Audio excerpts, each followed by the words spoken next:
कौन ब्रह्मा का पिता है, कौन विष्णु की मां, शंकर का दादा कौन है, हमको दे पता। ये जानने के लिए कृपया सुनिए जगत गुरु तत्वदर्शी संत रामपाल जी महाराज के अमृत वचन सर्व पवित्र धर्मों के पवित्र शास्त्रों के आधार पर। बोलो सतगुरुदेव की जय। बंदी छोड़ कबीर परमेश्वर जी की जय। बंदी छोड़ गरीबदास जी महाराज जी की जय। स्वामी रामदेवानंद जी गुरु महाराज जी की जय।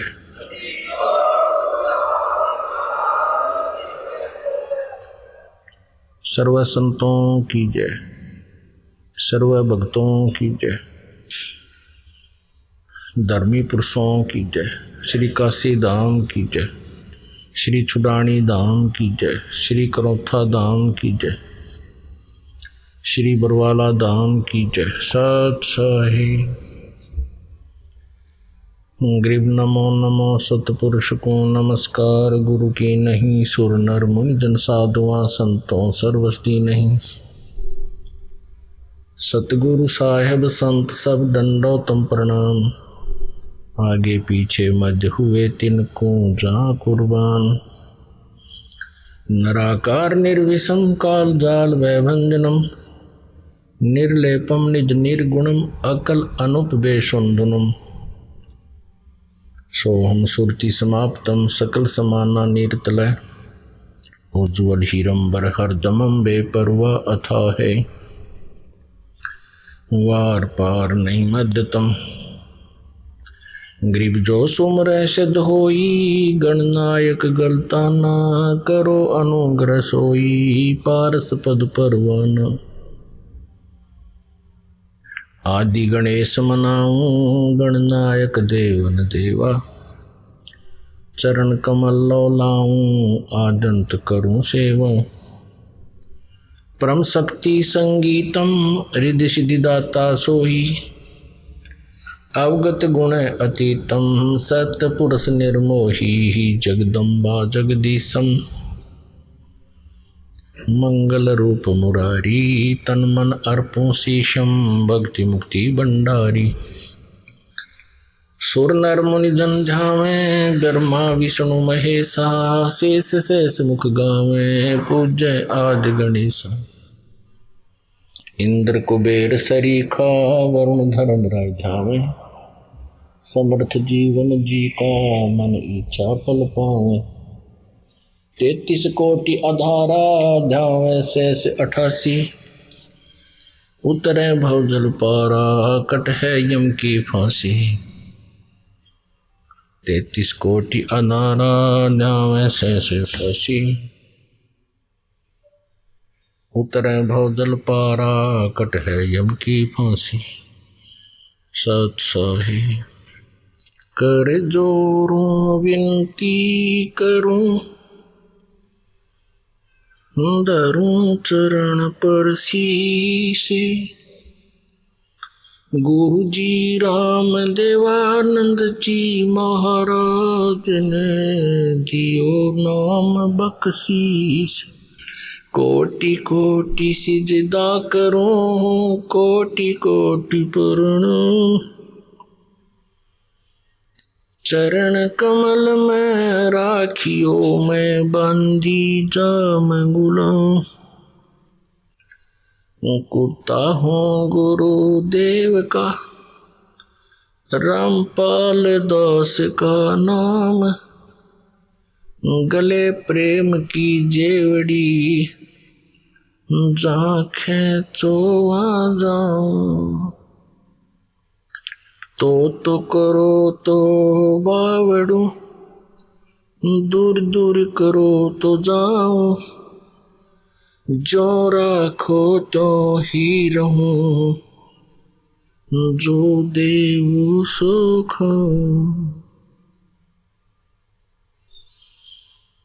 जय इब के सतगुरु मिले सब दुख आँखों रोए। चरणों ऊपर शीस धरूं, कहूं जो कहनी हो। कबीर साईं मिलेंगे, पूछेंगे कुशलात, आदि अंत की सब कहूं, अपने दिल की बात। हे गुरु जी तुम ना भूलियो, चाहे लाख लोग मिल जाएं, हम जैसे तुमको बहुत हैं, तुमसे हमको नहीं। तुम्हारे विसारे क्या बने, मैं किसकी शरण में जाऊं। शिव विरंच मुनि नारद, तिनके हृदय न समाऊं। अवगुण किए तो बहुत किए, करत न मनी हारे। बावे बंदा बख्श दियो, बावे गर्दन उतार। अवगुण मेरे बाप जी, बख्शो गरीब नवाज। जो मैं पूत कपूत हूँ, बहुर पिता को लाज। मैं अपराधी जन्म का, नक्सिक बड़े विकार। तुम दाता दुख भंजना, मेरी करो संभार। बंदी छोड़ कबीर परमेश्वर जी, पूर्ण ब्रह्म, सारी सृष्टि के रचनहार, ये हम सब आत्माओं के जनक हैं, हम सब के पिता हैं। हम अपनी गलती के कारण, हम अपनी नालायकी के कारण इस काल के जाल में फंस गए हैं, और हम अपने परम पिता सर्व सुखदाई दयालु परमात्मा से दूर हो गए। परमात्मा की परिभाषा क्या है? परमात्मा श्रेष्ठ आत्मा। अपनात्मा यहाँ के मालिक को परमात्मा कैसे कहे? इस ब्रह्मांड के अंदर जो जुल्म हो रहा है जीव के साथ, कोई कुत्ता बना है, कोई गधा बना है, कोई किसी योनि में कष्ट पा रहा है। मनुष्य है कोई सुखी नहीं, मनुष्य जीवन में कोई सुखी नहीं। किसी का हाथ कट गया, किसी कोई अंधा है, कोई लंगड़ा है, कोई लूला है। पहले तो ये मन एजेंट छोड़ दिया इसने, इस आत्मा के ऊपर एक मिसगाइडर छोड़ दिया, इसका गाइड बना दिया। लेकिन ये करता है मिसगाइड इसको, अपने स्वार्थवश और जीव को यहाँ फंसाए रखने के लिए और परेशान करने के लिए इसने मन के को अपना एजेंट छोड़ रखा, आत्मा के साथ जोड़ दिया। गधे और गाय को एक ही रस्से से बांध दिया टाइट। अब दोनों के स्वभाव में बहुत अंतर होता है, गाय और गधे के। आत्मा गाय है, मन गधा है। इसकी सारी उल्टी नेचर है, आत्मा की नेचर इसके विपरीत है। वो सीधा साधा अपने अच्छे काम करना चाहता है, परमात्मा भक्ति चाहता है। तो पहले तो ये मन सारी बकवाद करवाता है। देखो भोजन कितना सुंदर आहार है, खाना बनाओ, रोटी बनाओ, हलवा बना लो, पूरी बना ले, कचौरी बना ले, सब्जी, दही, बड़े, किशमिश, काजू, सेब, संतरे, कितने सुंदर आहार है। लेकिन इसने कर्म बिगड़वाने से मतलब है बीड़ी पी होगा। जब बस सीख लेंगे एक दूसरे ने, कितना आग लगी सारे का। बताया बीड़ी पीने की चीज है, हुक्का पीने की वस्तु है।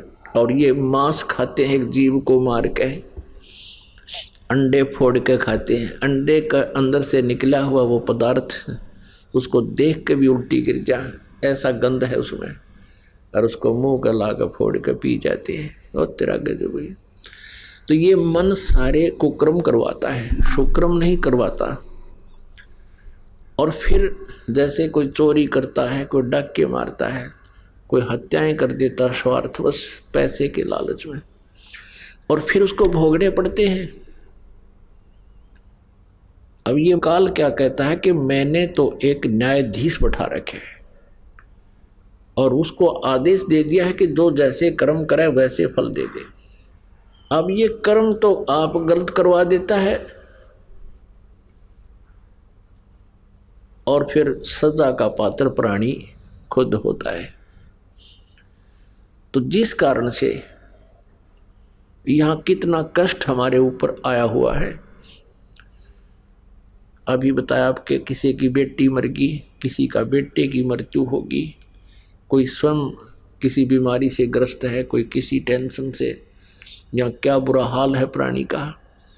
एक्सीडेंट के दुर्घटना के अंदर पूरा परिवार का परिवार नष्ट हो जाता है, मृत्यु को प्राप्त हो जाता है। किसी को कैंसर है, कोई किसी रोग से ग्रस्त है, कोई किसी टेंशन से ग्रस्त है।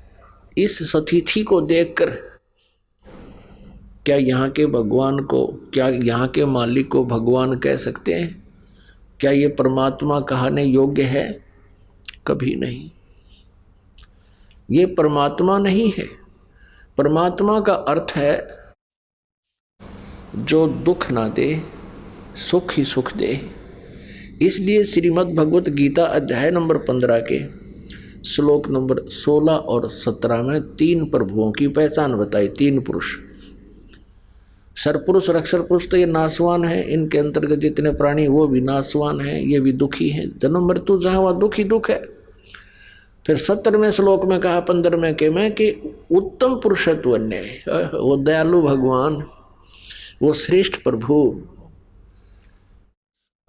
उत्तम पुरुष, उत्तम माने अच्छा, अच्छा भगवान। तो इसे सिद्ध है कि ऊपर वाले अच्छे नहीं है, इसलिए इसको पुरुषोत्तम कहा, उत्तम पुरुष कहा। और फिर कहा कि इसको परमात्मा कहा जाता है, इसको परमात्मा कहा जाता है। उत्तम पुरुष तो अन्य परमात्मा इति उदाहरतः, ये परमात्मा कहलाता है। यह लोकत्रय आविश्य विवर्ती अवैश्वर है। ये तीनों लोकों में प्रवेश करके सबका धारण पोषण करता है। ये है वास्तव में अविनाशी परमात्मा परमेश्वर। अब 15वें अध्याय के 16वें श्लोक में अक्षर पुरुष लिखा है।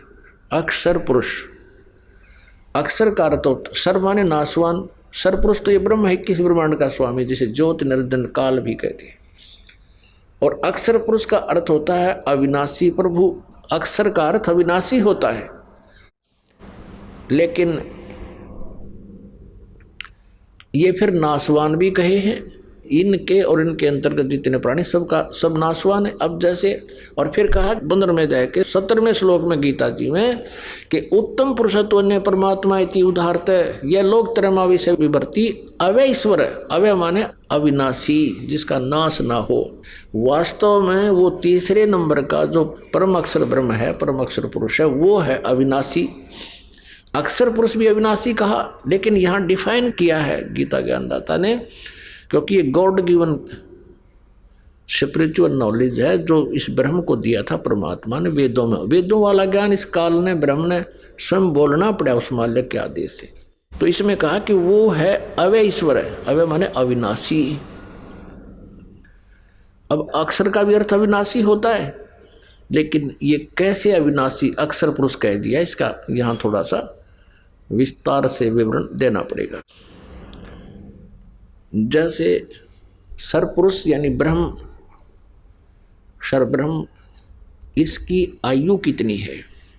अब एक ब्रह्मा जी की आयु सबसे पहले कैलकुलेट करते हैं। 4 युगों की एक चतुर्युगी होती है, सतयुग, त्रेता, द्वापर और कलयुग। इसका कुल योग सभी वर्षों का 43,20,000 वर्ष होता है। इसको एक चतुर्युगी कहते हैं, चतुर्युग कहते हैं। ऐसे ऐसे 1000 चतुर्युग का ब्रह्मा जी का दिन इतनी ही रात्रि होती है। और ऐसे बने हुए 30 दिन रात का 1 महीना और 12 महीने का 1 वर्ष। ओहो। और 100 वर्ष की ब्रह्मा जी की आयु, ऐसे 100 वर्ष की। अब ब्रह्मा जी से 7 गुना विष्णु जी की यानी 700 वर्ष ऐसे बने हुए, और विष्णु जी से 7 गुना शिव जी की आयु अधिक 4900 वर्ष की, 4900 वर्ष ऐसे बने हुए। और फिर उसके बाद इन तीनों की मृत्यु होती है। और जैसे ब्रह्मा जी की मृत्यु से पहले ही ये सरपुरुष यानी काल अपनी पत्नी दुर्गा के संयोग से एक पुत्र उत्पन्न कर लेता है, उसी समय उसको कोमा में रखता है। वर्तमान ब्रह्मा की मृत्यु होते ही उसको ऐसे ही रख देगा कमल के फूल पर, फिर उसके नए सिरे से जीवन शुरू होगा। तो ऐसे जब 70,000 बार ये शिव मर जाएंगे, जिसकी आयु ब्रह्मा जी से 49 गुना ज़्यादा, यानी 7 गुना तो विष्णु जी की होगी ब्रह्मा से ज़्यादा, विष्णु जी से ज़्यादा होगी शिव जी की 7 गुना, यानी 49 गुना ब्रह्मा से ज़्यादा आयु है शिव जी की, तमोगुण शिव की, काल के पुत्र, ये तीनों ब्रह्म के पुत्र। तो 70,000 बार जब शिव जी की मृत्यु हो लेगी तब एक ब्रह्मांड का विनाश होगा। और ब्रह्मलोक में युग काल रहता है, ब्रह्म रहता है, इसकी भी मृत्यु होगी और दुर्गा की भी मृत्यु होगी। वो युग होगा, एक ब्रह्मांड का जो विनाश होता है 70,000 बार त्रिलोकीय शिव मर जाते हैं, तो ये एक युग होगा किसका? अक्षर पुरुष का। पुण्यात्मा ऐसे ढंग से आपको समझा देगा ये दास, इस ज्ञान को उंगलियों पर आ जाएगा आपके ये सारा। तो ये एक युग होगा अक्षर पुरुष का।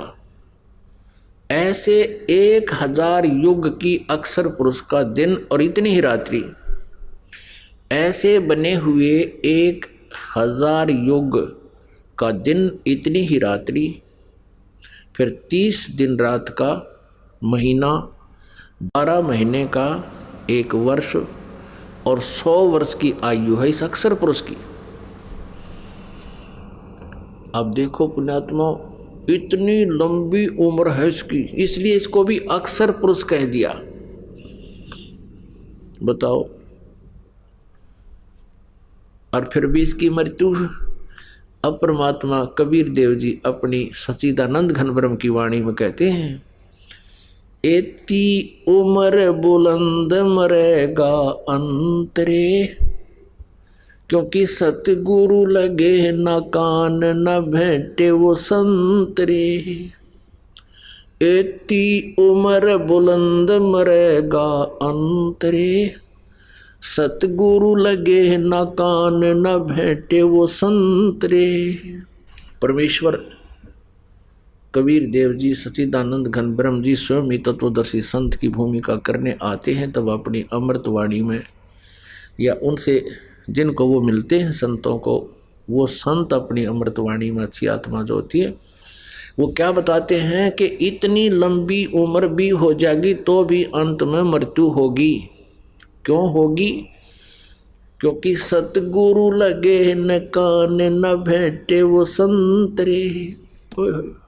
सतगुरु नहीं मिले, तत्वदर्शी संत नहीं मिले, सतगुरु नहीं मिले, जिस कारण से इतनी लंबी उम्र वाला व्यक्ति भी होगा कोई, उसकी भी मृत्यु होगी। तो यहाँ पुण्यात्माओं ये स्पष्ट हो गया कि इसको अक्षर पुरुष इसलिए कहा है कि इसकी उम्र लंबी घनी है। जैसे एक तो सफेद मिट्टी चीनी होती है, जिसको चीनी का बोलते हैं, कप, वो तो अंडरस्टूड है, हाथ से छूट गया और पक्के फर्श पर गिर गया, गिरते टुकड़े टुकड़े हो जाएगा। ये स्थिति तो समझो सरपुरुष की, ब्रह्म की, और इसके अंतर्गत जितने प्राणी हैं इनकी इतनी उम्र है। हालांकि हमारे दृष्टिकोण से तो बहुत लंबी उम्र है इनकी। ब्रह्मा जी का एक दिन 1000 चतुर्युग का, एक चतुर्युग में हमारे वर्ष यहाँ के 43,20,000 और फिर 100 वर्ष की उम्र उसकी उत्तरा जो।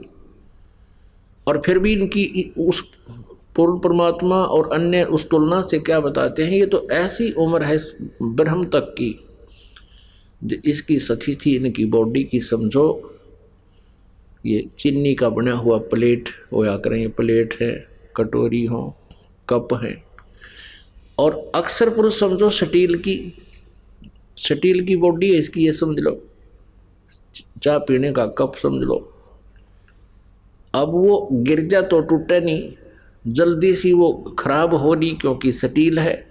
लेकिन स्टील को भी जंग लगेगा, इस्पात को भी जंग लगेगा, उसका समय बहुत लंबा होता है। इसलिए इसको अविनाशी इसको भी कह दिया, लेकिन ये वास्तव में अविनाशी नहीं है, इसका विनाश होगा। और अक्सर पुरुष तो उत्तम पुरुषत्व अन्य है। अब तीसरी धातु सोना होती है, स्वर्ण, गोल्ड। अब उसको ना जर लगे ना कुछ हो, कितने वर्ष रखे रखो। तो ऐसे इन भगवानों की सतिथि से परिचित होने के लिए अब इसको अक्षर पुरुष कहा है। गीता अध्याय नंबर 15 के श्लोक नंबर 16 में सरपुरुष और अक्षर पुरुष।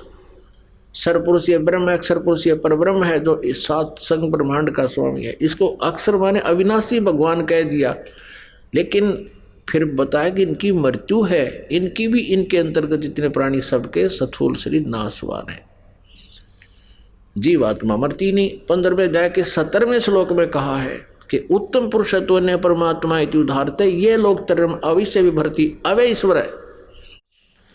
वो है वास्तव में अविनाशी परमात्मा। गीता जी अध्याय नंबर 8 के श्लोक नंबर 17 में कहा है कि ब्रह्मण यानी इस परब्रह्म को यहाँ ब्रह्म ने कहा है, उस परब्रह्म के, यहाँ ब्रह्मा का नहीं, इन्होंने उसका अर्थ ब्रह्मा कर रखा, गलत किया है। और उसमें चतुर्युग भी नहीं है, अनुवादकर्ताओं ने चतुर्युग लिख दिया, उसमें ओनली युग लिखा है। ये देखिएगा, श्रीमद् भगवद गीता, गीता प्रेस गोरखपुर से प्रकाशित है, जयदयाल गोविंद का इसके अनुवादक है। श्रीमद् भगवद गीता अध्याय 8 के श्लोक नंबर 17 को दिखाते हैं आप, ये देखिएगा। अध्याय नंबर 8 और श्लोक नंबर 17, इसमें संस्कार देखो, सहस्र युग पर्यंत, इसमें सहस्र चतुर्युग नहीं लिखा, सहस्र युग पर्यंतम, अह माने दिन, यत मान जो ब्रह्मण्य माने अक्षर पुरुष। यहाँ ब्रह्मण्य का अर्थ इस अक्षर पुरुष यानी परब्रह्म की तरफ संकेत, क्योंकि यहाँ आयु से संबंधित है, इसकी आयु है, इसलिए इसको परम अक्षर ब्रह्म यहाँ नहीं कहा जा सकता। वैसे ब्रह्मण्य का अर्थ बड़ा भगवान, ब्रह्मण्य माने ब्रह्म से जो बड़ा है, ये परब्रह्म भी इससे बड़ा है, और परम अक्षर ब्रह्म वो परमात्मा पूर्ण ब्रह्म वो भी इससे बड़ा है। तो सहस्र योग पर्यंतम अह यत ब्रह्मण्य विदु, रात्रि सहस्र युग सहस्रांतम, इसमें चतुर्युग नहीं है। ते अहोर्विद अहोरात्र विद जना, इसका अर्थ है, इन्होंने अनुवाद गलत किया है। इन्होंने यहाँ लिख दिया ब्रह्मा का जो एक दिन है उसको 1000 चतुर्युग की अवधि वाला, जबकि मूल संस्कृत में चतुर्युग नहीं है, ओनली युग है, नोट चतुर्युग। इन्होंने अनुवाद अपने ज्ञान से यहाँ पर घुसोड़ दिया, चतुर्युग नहीं, 1000 युग की अवधि है। ये अक्षर पुरुष की जानकारी है यहाँ पर ब्रह्म से आगे। और इतनी ही रात्रि भी 1000 चतुर्युग नहीं है, ओनली युग सहस्रांतम, सहस्र माने 1000 युग के अंत वाला, अवधि वाला, 1000 युग की अवधि वाली रात्रि है। और जो व्यक्ति तत्व से जानता है वह योगी जन अहोरात्रविद, वो इसके सही भेद को जानता है, इस दिन रात को सही बता सकता है, जो तत्वदर्शी संत होगा। अब ये स्पष्ट हो गया कि इन्होंने अनुवाद में बहुत गड़बड़ी कर रखी है अपनी अज्ञानता के कारण। यह चतुर्युग नहीं आना चाहिए। अब प्रश्न चल रहा है कि हम दयालु परमात्मा ने छोड़ के इस काल के लोक में आगे यो दयालु नहीं है। ये तो श्रीमद् भगवद गीता अध्याय नंबर 21 में अर्जुन कह रहा है कि हे भगवान, आप तो इन ऋषियों को भी खा रहे हो, आप देवताओं को भी खा रहे हो, और ये ऋषियों के समुदाय झुंड के झुंड हाथ जोड़े खड़े हैं आपके आगे, आपकी स्तुति कर रहे हैं स्तोत्रों के माध्यम से, वेदों के स्तोत्रों से, और अब मंगल कामना करते हैं कि बख्श दो बख्श दो। आप तो इनको भी खा रहे हो। अध्याय नंबर 11 के श्लोक नंबर 32 में गीता ज्ञानदाता श्री कृष्ण में प्रवेश करके कह रहा है कि मैं काल हूँ अर्जुन, और सबको खाने के लिए आया हूँ। और अर्जुन कहता है भगवान कुछ तो आपकी जाड़ा में लटक रहे हो और कुछ को आप खा रहे हो, वो सब तो आपके मुंह में समा रहे हैं। ये खुद का मैं काल हूँ। अर्जुन का तुम तो उनको भी खा रहे हो जो आपकी स्तुति कर रहे हैं। पुण्यात्मा, जब तक हम इस काल के इंद्रजाल को नहीं समझाएंगे हम भक्ति नहीं कर सकते। हम यही इस काल के ही इस भूल भुलैया में इसके ये इस चकाचौंध में यही भूले रहेंगे और जीवन व्यर्थ कर जाएंगे। परमात्मा के ज्ञान को समझकर फिर परमेश्वर कबीर देव जी की शरण में रहते हुए, मर्यादा में रहते हुए आप अपनी सच्ची भक्ति करते रहना। आपको यहाँ के सुख भी सबसे ज़्यादा मिलेंगे, लेकिन वो उतने ही देगा भगवान जितने आपको आवश्यक होंगे। तो ऐसे आप इसका करके देखना भक्ति भगवान सतपुरुष की। तो कहने का भाव ये है कि वो दयालु भगवान है और ये काल भगवान है जहाँ हम रह रहे हैं। और ये खुद भी कहता मैं सबको खाने के लिए आया हूँ, मैं काल हूँ, मैं प्रवृत्त हुआ हूँ। तो यहाँ कोई भी ऐसी व्यवस्था हमें नहीं लगती जिसके हम परमात्मा को दयालु कह सकें, यहाँ के मालिक को। हम जिस आधार से ये कह सकें ये भगवान दयालु है, और कोई दयालुता भी करता है तो वो परमेश्वर पूर्ण ब्रह्म ही यहाँ आता है, हमें विधि बताते हैं और उनके अनुसार हम यहाँ क्रिया करते हैं। तो इस काल का जो नियम है वो भी स्थिर हो जाता है। काल का नियम है कि जिसकी जितनी आयु निर्धारित है उसकी मृत्यु उस समय निश्चित होगी, और जिसको कोई आपत्ति आनी है उसके प्रारब्ध में संस्कार में है तो वो भी उसने भोगनी ही पड़ेगी। और पूर्ण परमात्मा सतपुरुष कबीर देव जी की शरण में इस दास के माध्यम से यथार्थ मंत्र का जाप करते हुए मर्यादा में रहोगे, आप जी के ऊपर कोई आपत्ति आपके प्रारब्ध वाली नहीं आएगी। और आपकी मृत्यु होनी हो आपके संस्कार में, वह मृत्यु भी नहीं होगी। तो ये है दयालु परमात्मा पूर्ण ब्रह्म। इस काल के आपत्ति वाले जो इसके हथियार हैं, जो इसके नियम हैं, उनको भी स्टेबल कर देगा, स्थिर कर देगा, जाम कर देगा। अब यहाँ कुछ एक भक्त कहते हैं कि भगवान को दयालु कहते हैं, यहाँ बुरा हाल हाहाकार मच रही है, दयालु कैसा हुआ? जिस लोक में ये कष्ट नहीं है वो परमात्मा वहाँ का मालिक है, और वहाँ जाने के बाद आपको कोई कष्ट नहीं होगा। जरा मरण मोक्षाय मम आश्रित यतंती ये ब्रह्म तत्विदु अखिल अध्यात्म कृष्णम, सभी कर्मों को और सभी अध्यात्म को जो जानता है और तत्ब्रह्म को जो जान चुका है वो जरा मरण मोक्षाय तंती, वे जरा और मरण से छुटकारे के लिए ही प्रयत्न करते हैं। मेरे इस ज्ञान को आश्रय करके कि तत्वदर्शी संत की खोज करो। तत्वदर्शी संत फिर बताएगा ये ज्ञान जो दास आपको बता रहा है, उस परमात्मा को, तत्ब्रह्म को, परम अक्षर ब्रह्म की महिमा को जान करके फिर तो केवल जरा और मरण से छुटकारे का प्रयत्न ही करेंगे। अब यहाँ जरा माने बुढ़ापा। आज जो युवा हैं और जो आज वृद्ध हैं, अब उन युवाओं को ये ध्यान नहीं कि ये जो आज वृद्ध हैं ये भी कभी युवा थे, और आज इनसे उठकर बैठा नहीं जाता।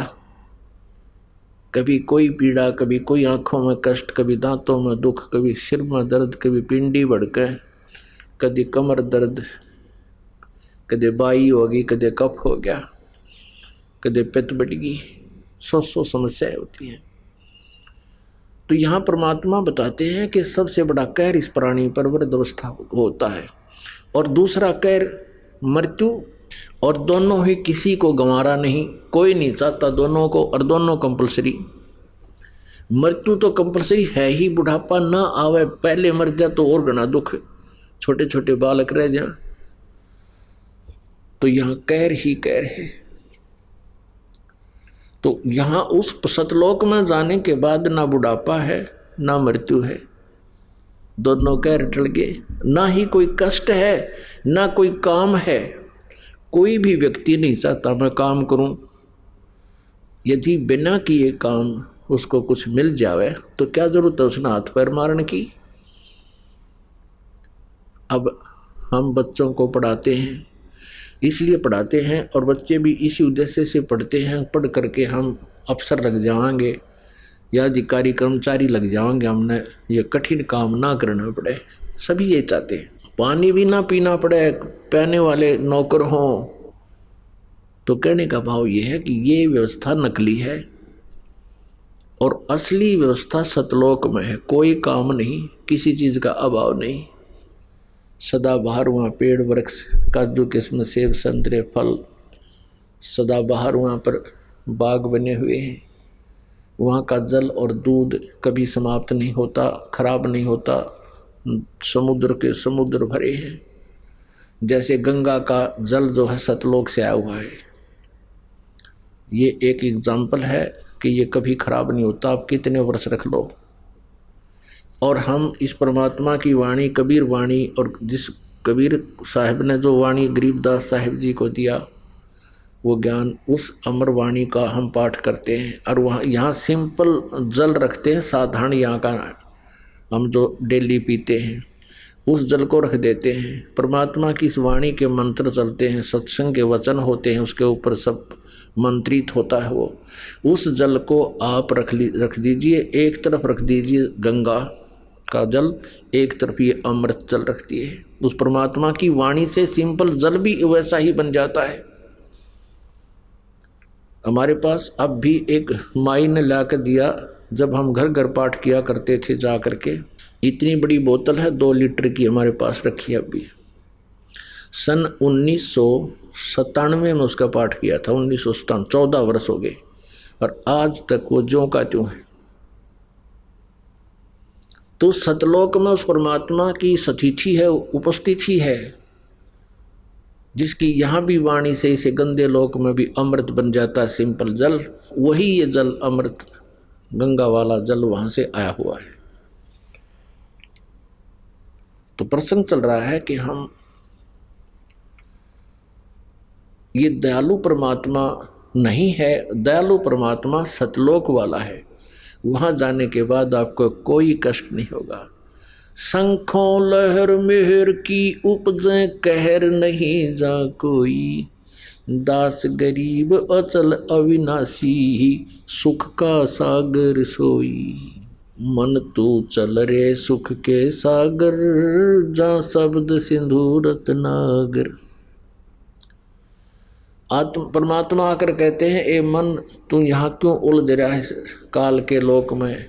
मन के माध्यम से आत्मा को सचेत करते हैं प्रभु के सुख सागर में चल। जैसे गीता जी अध्याय नंबर 18 के श्लोक नंबर 62 में कहा कि अर्जुन तू सर्वभाव से उस परमेश्वर की शरण में जा, उसकी कृपा से तू परम शांति को और सनातन परम धाम को प्राप्त होगा। सनातन परम धाम जहाँ जाने के बाद फिर कभी लौट कर वापस संसार में नहीं आते, यानी वहाँ स्थायी सुख है, परम शांति है, स्थायी सुख है, वहाँ दुख नहीं है। अपने विषय में कहता है कि तूने मेरी शरण में रहना है तो युद्ध भी करना पड़ेगा। गीता ज्ञानदाता कहता है 8वें अध्याय के 7वें श्लोक में, अर्थात यहाँ शांति नाम की चीज नहीं, युद्ध भी करना ही पड़ेगा, लठ बजाना पड़ेगा। मेरी शरण में रहेगा तो उसकी शरण में जाना है तो तत्वदर्शी संत की खोज कर ले, वो जो साधना बताओ वैसे कर ले, फिर उसकी शरण में चला जाएगा। उसकी शरण में जाने के बाद फिर तू कभी लौटकर संसार में नहीं आएगा और सनातन परम धाम को और परम शांति को प्राप्त होगा, सुख सागर को प्राप्त होगा। वो सुख सागर कैसा है कि शंखों लहर मेहर की उपज कहर नहीं जा कोई। सतलोक में कोई कष्ट नहीं, कोई टेंशन नहीं। जैसे कभी कभी एकांत स्थान पर बैठे हों, अकेले हों, और एकदम एक हिलोर उठती है अंदर से। दास के साथ तो बहुत बार होता है ऐसा। उसमें ऐसा लगता है कोई भी चाहे हमें कोई कितना ही कष्ट दे रहा हो, कितना ही हमारे साथ अत्याचार कर रखा हो, उसके प्रति भी दुर्भावना नहीं रहती। एक ऐसी हिलोर उठती है, ऐसी लहर उठती है अंदर से, वह थोड़ी सी देर रहती है। उसके बाद फिर 100 कोशिश करते हैं कि उसी व्यक्ति के प्रति फिर कभी मन में दुख ना हो। उसने हमें बहुत सता रखा है, बहुत कष्ट दिया, दुख नहीं आता उसका, लेकिन फिर वह बात नहीं बनती। तो कहने का भाव है कि ऐसी वो मेहर की लहर थी, और उसके जाते ही यहाँ सारे कहर की लहर शुरू हो जाती है। ऐसा नहीं, वैसा नहीं, उसको ऐसे कर दूंगा, उसको ऐसे कर दूंगा, उसने ऐसे कैसे बोल दिया, फलाना ये हो गया। ये कहर की लहर शुरू हो जाती है। तो सतलोक के बारे जानकारी देते हुए परमेश्वर ने कहा कि शंखों लहर मेहर की उपजे, वहां कहर नहीं जा कोई, वहां कोई दुख नहीं, कोई कष्ट नहीं। दास गरीब अचल अविनाशी, अचल जो सदा स्थिर, कभी नष्ट ना हो, चले नहीं, नाश ना हो, अचल अविनाशी, सुख का सागर सोई। वो सुख का सागर है। सागर माने समुद्र। समुद्र में जल ही जल, जल ही जल। 100-200 किलोमीटर आदमी चला जा किसी जहाज नौका में बैठ के, तो फिर देखो वहाँ कुछ भी चीज़ दिखाई नहीं देती, केवल जल ही जल, जल ही जल। तो ऐसे ही सतलोक में केवल सुख ही सुख, सुख ही सुख, सुख ही सुख, कुछ भी नहीं। उसको सुख सागर कहते हैं। और वहाँ दयालु भगवान रहता है। और ये काल का लोक है। अब एक बार परमेश्वर ने धर्मदास जी उस पुण्य आत्मा को, जैसा वो परमात्मा लीला करते हैं, वेद भी जिसकी गवाही देते हैं, वो ऐसी लीला करता है। धर्मदास जी को आकर मिले थे, और भी अन्य महापुरुषों को मिले हैं।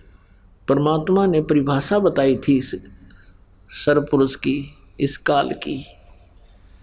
अब धर्मदास जी कह रहा था कि भगवान आप इसको काल कह रहे हो, देखो यहाँ भगवान ने कितनी सुविधा कर रखी है, कि कैसे अच्छे बाग लगे हैं जिसमें फलदार वृक्ष हैं, कितना अच्छा जमीन पृथ्वी दी है, कैसी हवा बह रही है, कभी वर्षा हो रही है, कितना अच्छा अन्न उपजता है, और कैसी सुविधाएं दे रखी हैं, दरिया बह रही है, नीचे जमीन में जल है।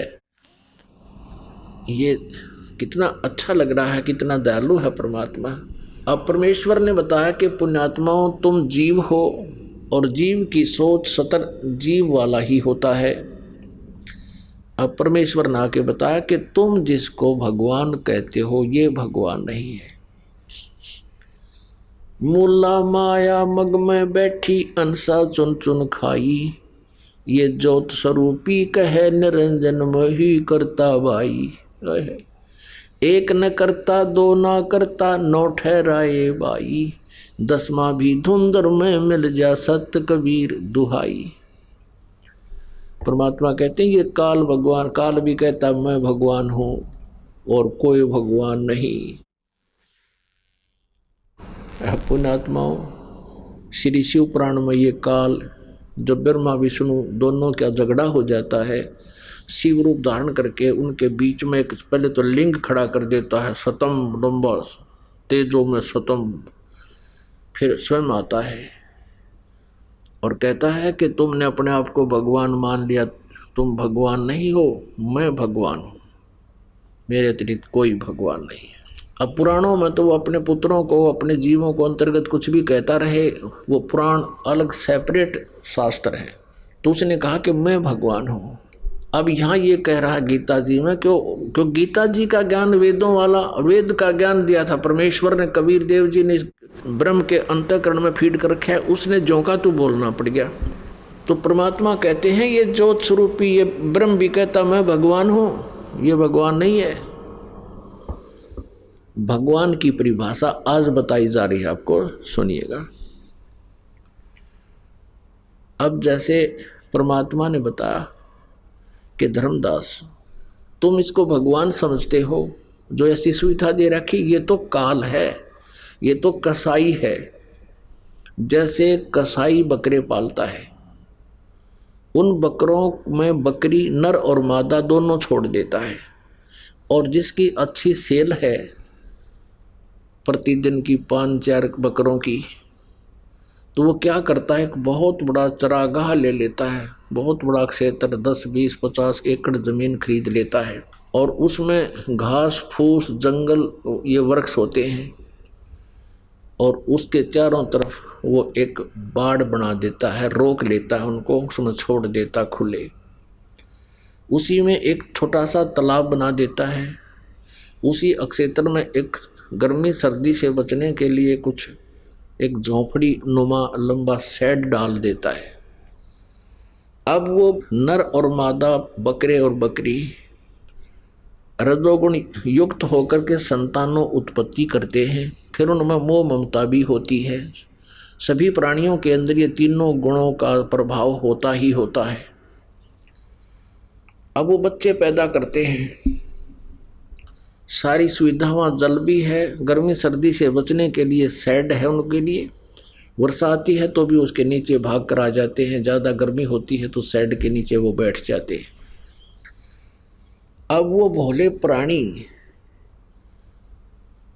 उस कसाई को जिसने इतनी सुविधा दे रखी है उसको अपना नेक मालिक मानता है, और ये देख सोचता है कि देख कितना अच्छा हमारा मालिक है, हमारी कितनी केयर टेक करता है, कितनी देखभाल रखता है, जल का तालाब है, पेड़ पौधे खूब हैं जहाँ वो घास फूस अड़ंगा खाते हैं, और शेड बना रखा है।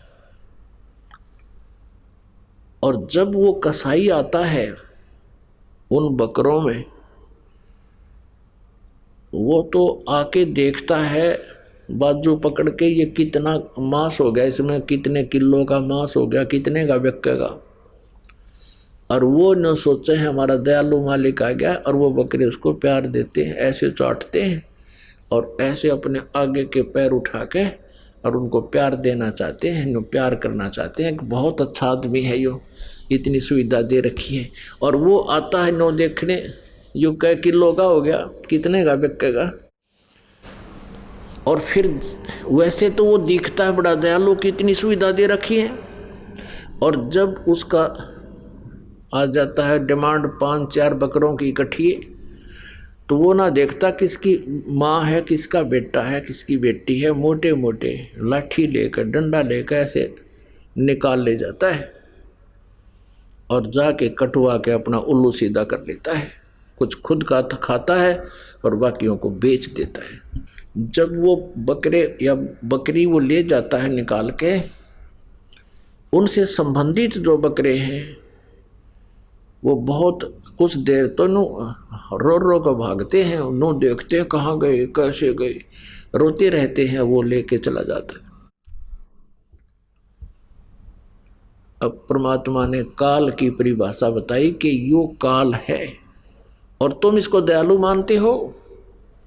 दुर्घटना में देखो किसी का बेटा मर गया, किसी की बेटी मर गई, खुद मर गए, पूरा परिवार का परिवार नाश हो जाता है। एक दुर्घटना में 4 व्यक्ति मर गए एक ही घर के। अब कहाँ गई वो दयालुता, कहाँ गई ये सुविधा, चाट ले सुविधा ने, इन पेड़ पौधे ने। अब परमात्मा हमें याद दिलाना चाहते हैं कि तुम वहां चलो सतलोक में, और वहां जाने के बाद ऐसी ही सृष्टि है। ये गुमराह करने वाला पंथ, ये राधा स्वामी धन धन सतगुरु, ये सच्चा सौदा सरसा जगमालवाड़ी, यो गंगुआ वाला, और ये ठाकुर जी महाराज, यो जय गुरुदेव, ये सारे भ्रमित हैं। ये काल का चलाया हुआ पंथ है। और ये कहते हैं सतलोक में तो प्रकाश ही प्रकाश है, चेतन ही चेतन है, वहाँ भगवान नहीं है। वहाँ तो आत्मा ऐसे मिल जाती है परमात्मा में जैसे बूंद समुद्र में। बता इनकी अकल है।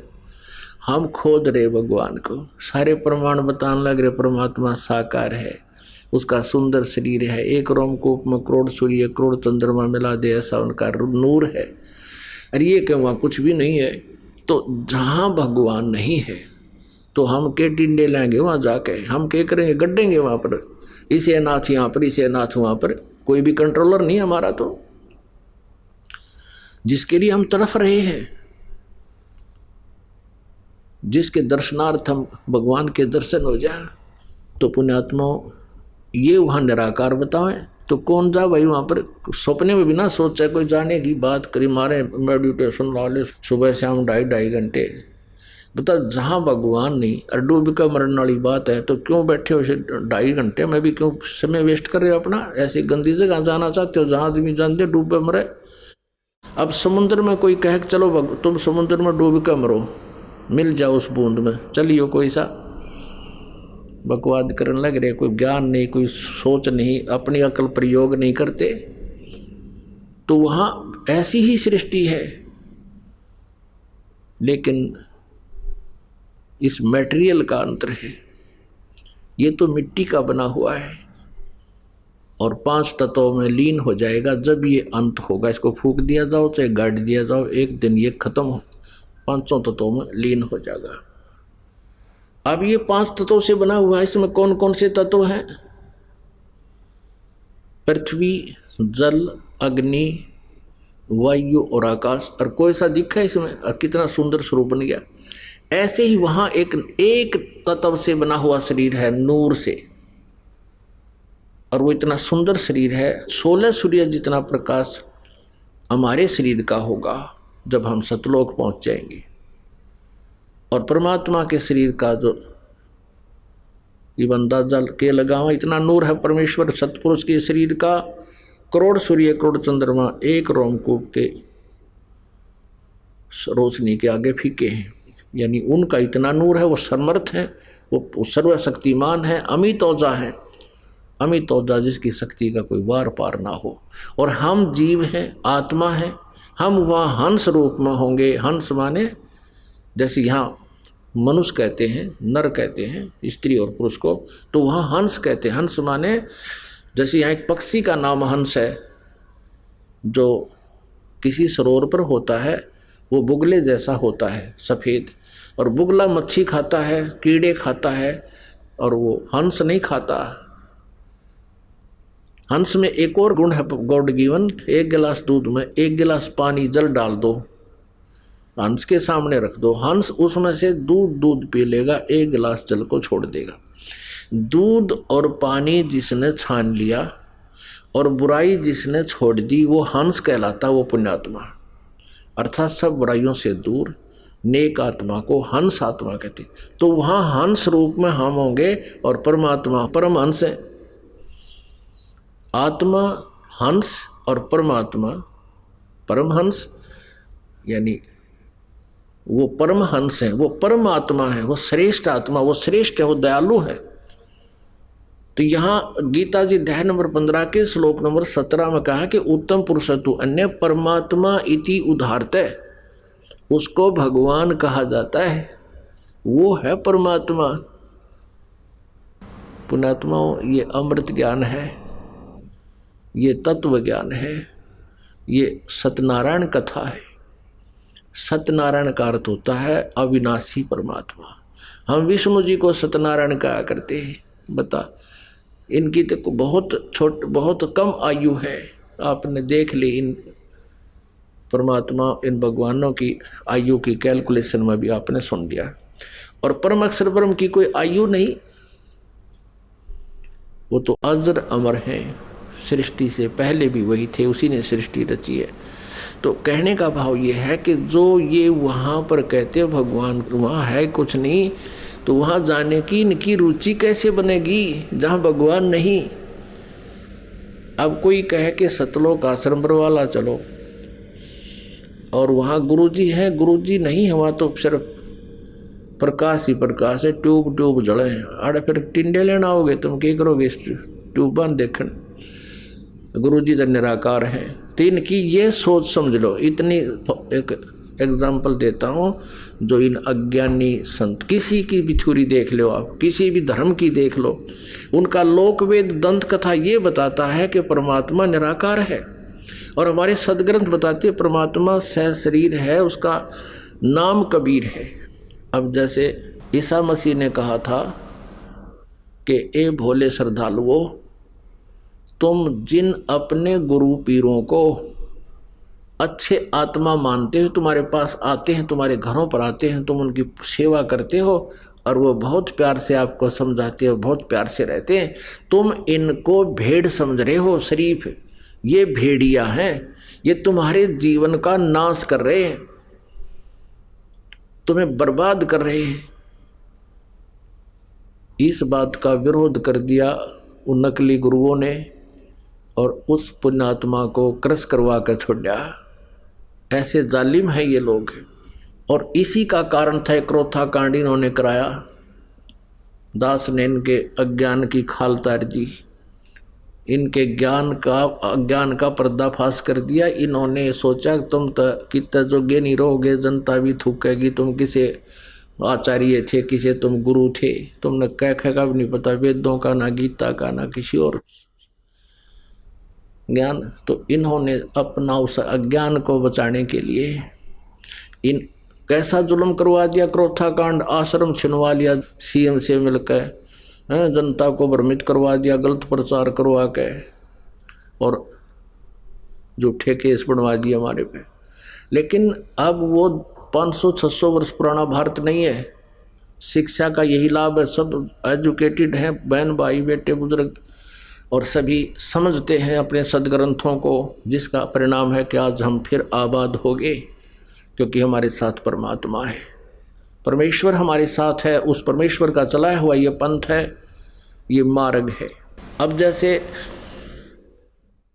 श्रीमद् भगवद गीता अध्याय नंबर 16 के श्लोक नंबर 23-24 में कहा है कि जो शास्त्र विधि को त्याग कर मनमाना आचरण करते हैं, ना उनकी गति होती है, ना उनको सिद्धि प्राप्त होती है, और न ही उनको कोई सुख होता है, अर्थात यूजलेस। इससे तेरे लिए अर्जुन 24वें श्लोक में 16वें अध्याय की गीता जी, इससे तेरे लिए कर्तव्य और अकर्तव्य की व्यवस्था में शास्त्र ही प्रमाण है। यानी जो साधना करनी चाहिए, जो ना करनी चाहिए, वो सदग्रंथ में जो लिखे हैं वही हम आप मान्य होनी चाहिए, अन्य नहीं। किसी की लोक वेद की कथा से स्वीकार ना करना। तो ये जितने भी गुरु जी थे अभी तक हमें लोक वेद सुनाया करते थे। तो ऐसी जो पुण्यात्मा पिछले जन्म की पुण्यात्माएं हैं, उनको मानव शरीर मिला है और वो परमात्मा की तरफ में भटक रहे हैं। उनमें से एक थे शेख फरीद जी, और वो बचपन से ही परमात्मा में बहुत, वैसे बचपन से ही मालिक साथ रहता है ऐसी आत्माओं के।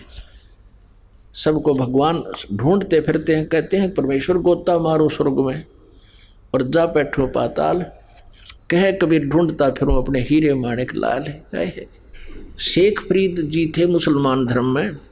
वो पुण्यात्मा छोटे से थे, जब छोटे बालक नटखट गणे थे, शरारत बहुत किया करते थे।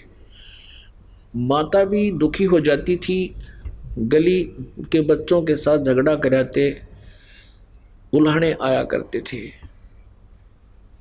अब माँ ने सोचा अब क्या करूं इस बालक को, क्योंकि आजकल तो बच्चे छोटे छोटे स्कूल भेज देते, माता पिता नर्सरी में दाखिल कराते हैं, वो बालक खिलाने के वहाँ से उनमें छोड़ दिए। पहले तो ऐसी कोई व्यवस्था नहीं थी, घर पे रहते, पिता खेतों में कहीं और अपना काम से चले जाते, कोई मजदूरी के लिए या कोई और, तो माता बच्चों की देखरेख वो स्वयं ही रखती थी। वो शरारत बहुत गणी करा करता, उलाने से तंग आ गई। उसने सोची कि इलाज करूं इसका। उसने कहा कि बेटा तू नमाज करा करे, अल्लाह की बंदगी किया करे। शेख फरीद छोटा सा बालक था, कहने लगा क्यों, किस लिए करूं, मुझे क्या मिलेगा। अब वो खजूर गणे खाया करता, खजूर। माता ने कहा कि अल्लाह तुझे खजूर देगा बेटा। बोला सचमुच माता, कहाँ, अल्लाह तुझे खजूर देगा। तो कहने लगा बता मुझे कैसे करना है। अब माता ने तो सोचा ठीक हो गया। अब माता ने कहा कि ले एक कपड़ा बिछा दिया, गद्दा गद्दला कोई बिछौना बिछा दिया। अक बेटा इस पे लेट जा, ऐसा आंखें बंद रखना, कभी ऐसे करना कभी ऐसे करना, और ये कहना अल्लाह मुझे एक खजूर दे, खुदा मुझे एक खजूर दे, ऐसे कहते रहना, आंखें नहीं खोलनी है। और जब तक मैं ना कहूँ आंखें नहीं खोलना, नहीं तो खजूर नहीं मिलेगा। जब माता का काम का समय होता, उसका बिछा दिया बिछोना और कहा बेटा ले प्रार्थना कर। अब वो लग गया अपना ऐसे करने, आंखें खोले नहीं। माँ ने क्या किया कि खजूर थोड़ा सा इतना सारा और 2 पत्तों के बीच में लपेट के उसके बिछोने के नीचे रखाई। अब वो माँ ने कहा कि आजा बेटा आंखें खोल दे। माँ का काम हो लिया, इतना वो बैठा रहा, घंटा और पौन घंटा जैसा भी। तो उठ के आ गया कि माँ आप तो झूठ बोलते थे, अल्लाह ने खजूर तो दिया नहीं मेरे को। माँ ने कहा बेटा भगवान ऐसे सरेआम नहीं रखता, वो छुपा कर देते हैं, देख तेरे बिछोने के नीचे कहीं जरूर अवश्य मिलेगा। उसने वो चद्दर उठा के देखी, खजूर पाया, कूदता फिरे, खावे खूब कूदे, सब न बतावे आज अल्लाह ने मेरे को खजूर दिया, अल्लाह ने मुझे खजूर दिया। फिर आते नो का माँ अब कब करनी है वह नमाज, जब वो खजूर उसका ख़त्म हो जा, एक अगले दिन फिर का माँ अब कब करना है वो। अब ऐसे माँ ने पा गया उसका तासीर, अकियो ठीक सेट हो गया। एक दिन क्या हुआ, वो खजूर रखना भूल गई और वो उठा, चद्दर उठाई, वहाँ परमात्मा ने रजा बख्शी, वो खजूर रख दिया ऐसे ही। और वो शेख फरीद खजूर खाता हुआ आ रहा है। जब उसकी माँ ने कह दिया कि आजा बेटा उठ ले, और उसको याद नहीं रहा कि मैं आज खजूर धरना भूल गई, तो उसने बड़ी चिंता हुई कि उन्हें कम्मा फिर कभी नहीं करे जे आज खजूर ना मिल लेते, घनी चिंतित होगी वह। उसने देखा वो खजूर खाता हुआ रहा है। माँ ने पूछा बेटा ये खजूर कहाँ से लाया तू। कहने लगा माँ प्रतिदिन अल्लाह दे के जाता है, मेरी चद्दर के नीचे मिलता है मुझे। कि सचमुच बता। हाँ देख यहाँ रखा था। अपने आत्माओं परमात्मा कहते हैं जो जन मेरी शरण में ताका हूँ मैं दास, और गेल गेल ला गया फिर जब लग धरती आकाश। अब उस बच्चे का बचपन से इतना दृढ़ विश्वास हो गया भगवान में कि परमात्मा तो ऐसे भी देता है। बड़ा होकर के वो बच्चा घर त्याग गया। घर त्याग गया तो उसने एक नकली गुरु मिल गया, उसमें सिद्धियां थी, आसपास के क्षेत्र में बड़ा बोलबाला था। वहां चला गया। वो फक्कड़ फकीर था, उसको फक्कड़ फकीर बोलते हैं जो अपने हिसाब से अलग साधनाएं करते हैं। एक तो जैसे हिंदू समाज में जो व्यवस्था है भाई गीता का पाठ कर ले, पुराना का पाठ कर ले, व्रत रख लिए, मंदिर में माथा टेक लिया। एक तो ये साधना। एक दो संत हैं घर छोड़ जाते हैं, धूना ला कर बैठ जाते हैं, जंगलों बैठ जाते हैं, वो अलग होते हैं, वो भी साधना ही कर रहे माने जाते हैं। ऐसा वो एक संत था, वहाँ चले गए।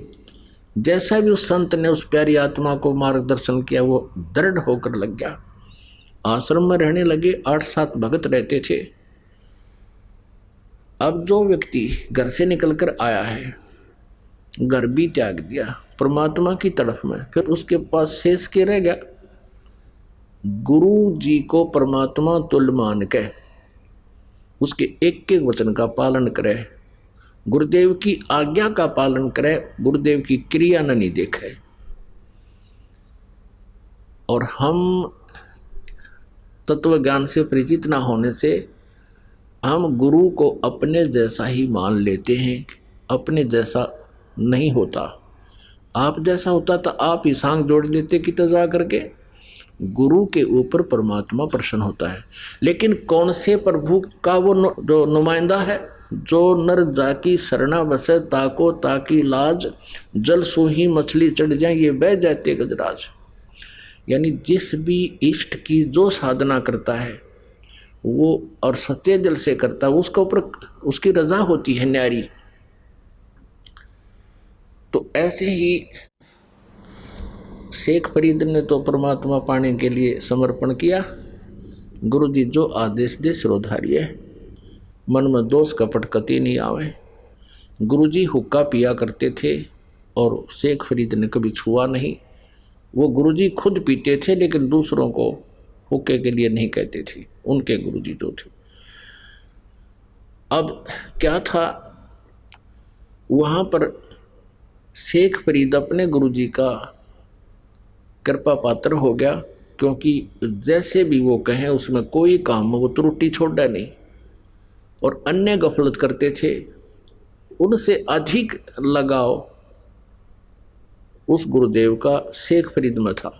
लगाव का मतलब ये है कि जैसे 4-5 सेवक हैं और जैसे गुरुजी कहता बेटा जल लाना, एक तो कहता लाऊं हो गुरुजी और गेर का कंधे वो तो लिया, नान चला जा, स्नान चला गया, लाऊं हो गुरुजी, नाटे भी नहीं करे भी नहीं। अरे कहते ही दौड़ा आवे अकलो गुरुजी। तो अब गुरुजी उसी को कहेगा बार बार, एक उसको कैसे कहेगा, कवे नूर जाओ इधर ने। एक थोड़ा सा यहाँ एक चुटकुला सुनाते हैं। दो गुरु चेला थे दो। शाम के समय गुरुजी ने कहा अपने शिष्य से कि बेटा देखना, सोने की तैयारी पकड़ के गुरुजी वृद्ध थे, लेट गए चारपाई पे। अब बेटा देखना बाहर वर्षा तो नहीं हो रही है। अब चेला इधर लेटा हुआ था, लेटा लेटा कहता गुरुजी हाँ वर्षा हो रही है। गुरुजी बोला रहा तू बाहर तक गया नहीं, तुझे क्या पता कि बिल्ली भीग का आई है, और बिल्ली की तो नाले में पड़ गई होता है, पानी के में जल के में। फिर कहने लगा बेटा अरे ये दीपक बंद कर दे, बुझा दे दीपक।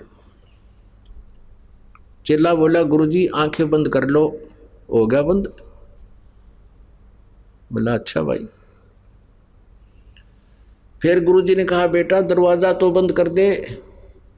गुरुजी 2 काम मैंने कर दिए, एक तू कर ले। तो एक तो इसे चले गुरुजी के, और एक ऐसा हो कहते ही भागा जावे कहाँ जी बाहर गुरुजी कोई वर्षा नहीं है या है। आँख दीपक बंद कर दिया, अच्छा गुरुजी अभी करता हूँ। एक ऐसा शिष्य हो, और एक गुरु शिष्य थे।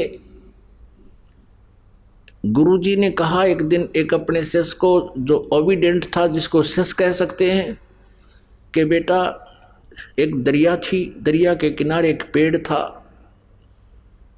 उस शिष्य से कहा कि बेटा इस पेड़ के चारों तरफ एक चबूतरा बना दे मिट्टी का। मैं सुबह घूमने आता हूँ, मेरा दिल करता है कुछ देर यहाँ बैठकर प्राकृतिक आनंद प्राप्त करूँ। दरिया के किनारे आश्रम आधा किलोमीटर दूर था, वो वहाँ घूमने आता था। गुरुजी शिष्य भी साथ आता। गुरुजी जब वापस आश्रम में आगे गया कस्सी लेकर, और चारों तरफ बहुत सुंदर मिट्टी का चबूतरा बना दिया, 4-4 फुट चौड़ा वृक्ष के चारों तरफ, और लीप लाप के ऐसा बना दिया फिट। अब गुरुजी ने वह देखा कि वाह बेटा वाह, वहाँ घूम फिर के दरिया पर स्नान करके वहाँ बैठ गया। चेला बैठ गया नीचे, बैठा रहा, वाह भाई वाह। अब अगले दिन कहने लगा बेटा ये मुझे अच्छा नहीं लगा, इसको ढा दे, खत्म कर दे। अच्छा गुरुजी।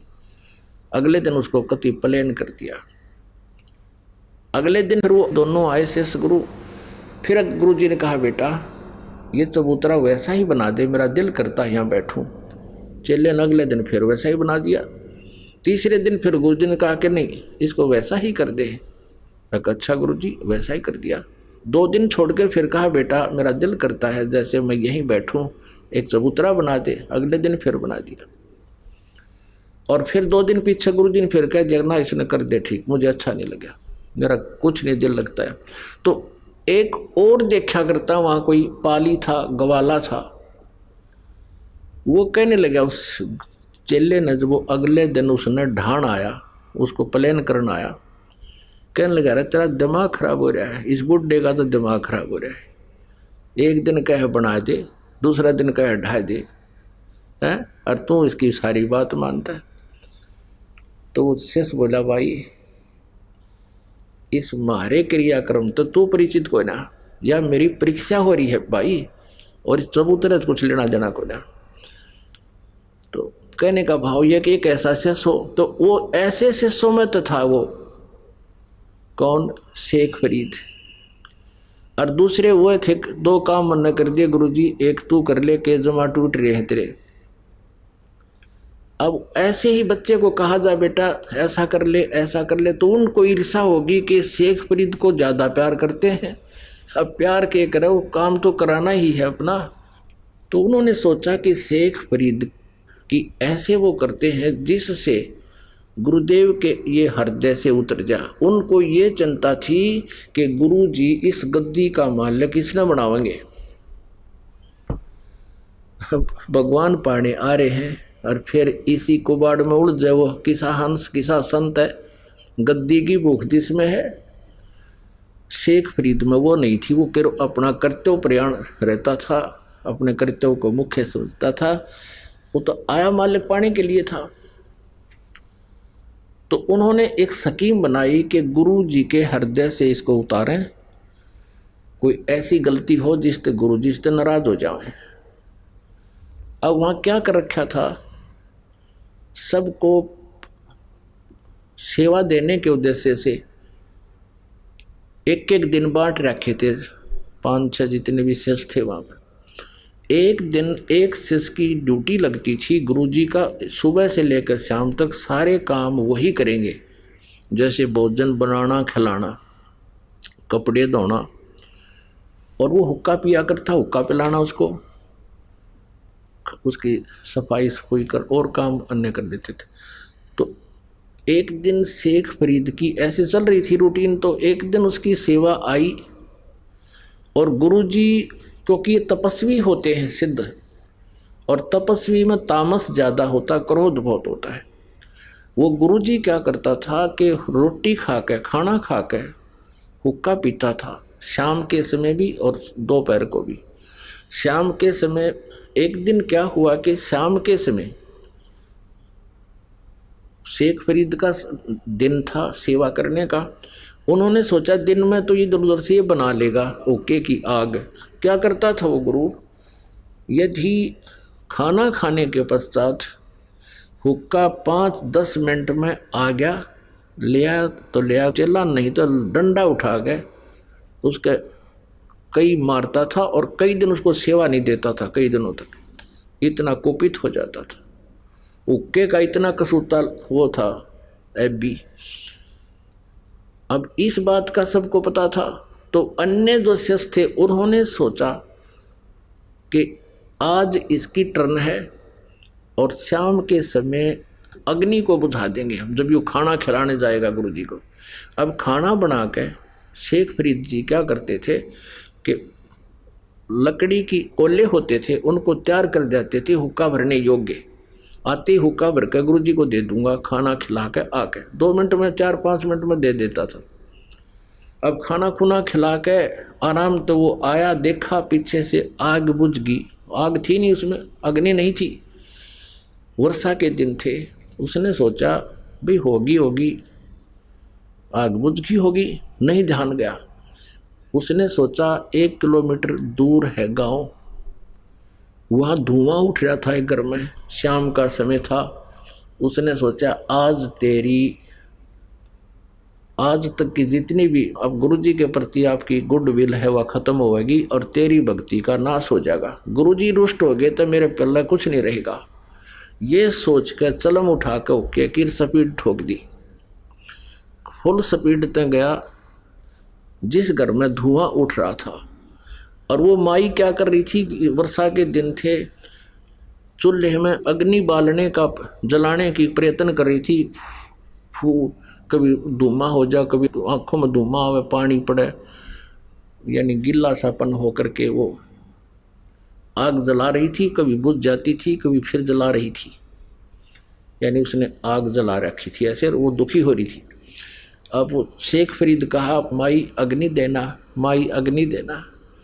अब वह हो रही थी गुस्से में कि अग्नि डोना वाला, आँख फुड़वा ले, आँख फूट गई मेरी, तो भी फुड़वा ले आँख, तब दूंगी अग्नि। अकले माई चिमटा ले रहा था, आँख में गोक है और वो आँख काट के दे दी। अकले माई अब तो दे दे मुझे अग्नि। अब वाई ने सोचा रे तेरा गजब इतने सचमुच आँख निकाल दी। वह डर गई, सारी चूल्हे की आग बाहर निकाल दी कि ले महाराज जी ले जा।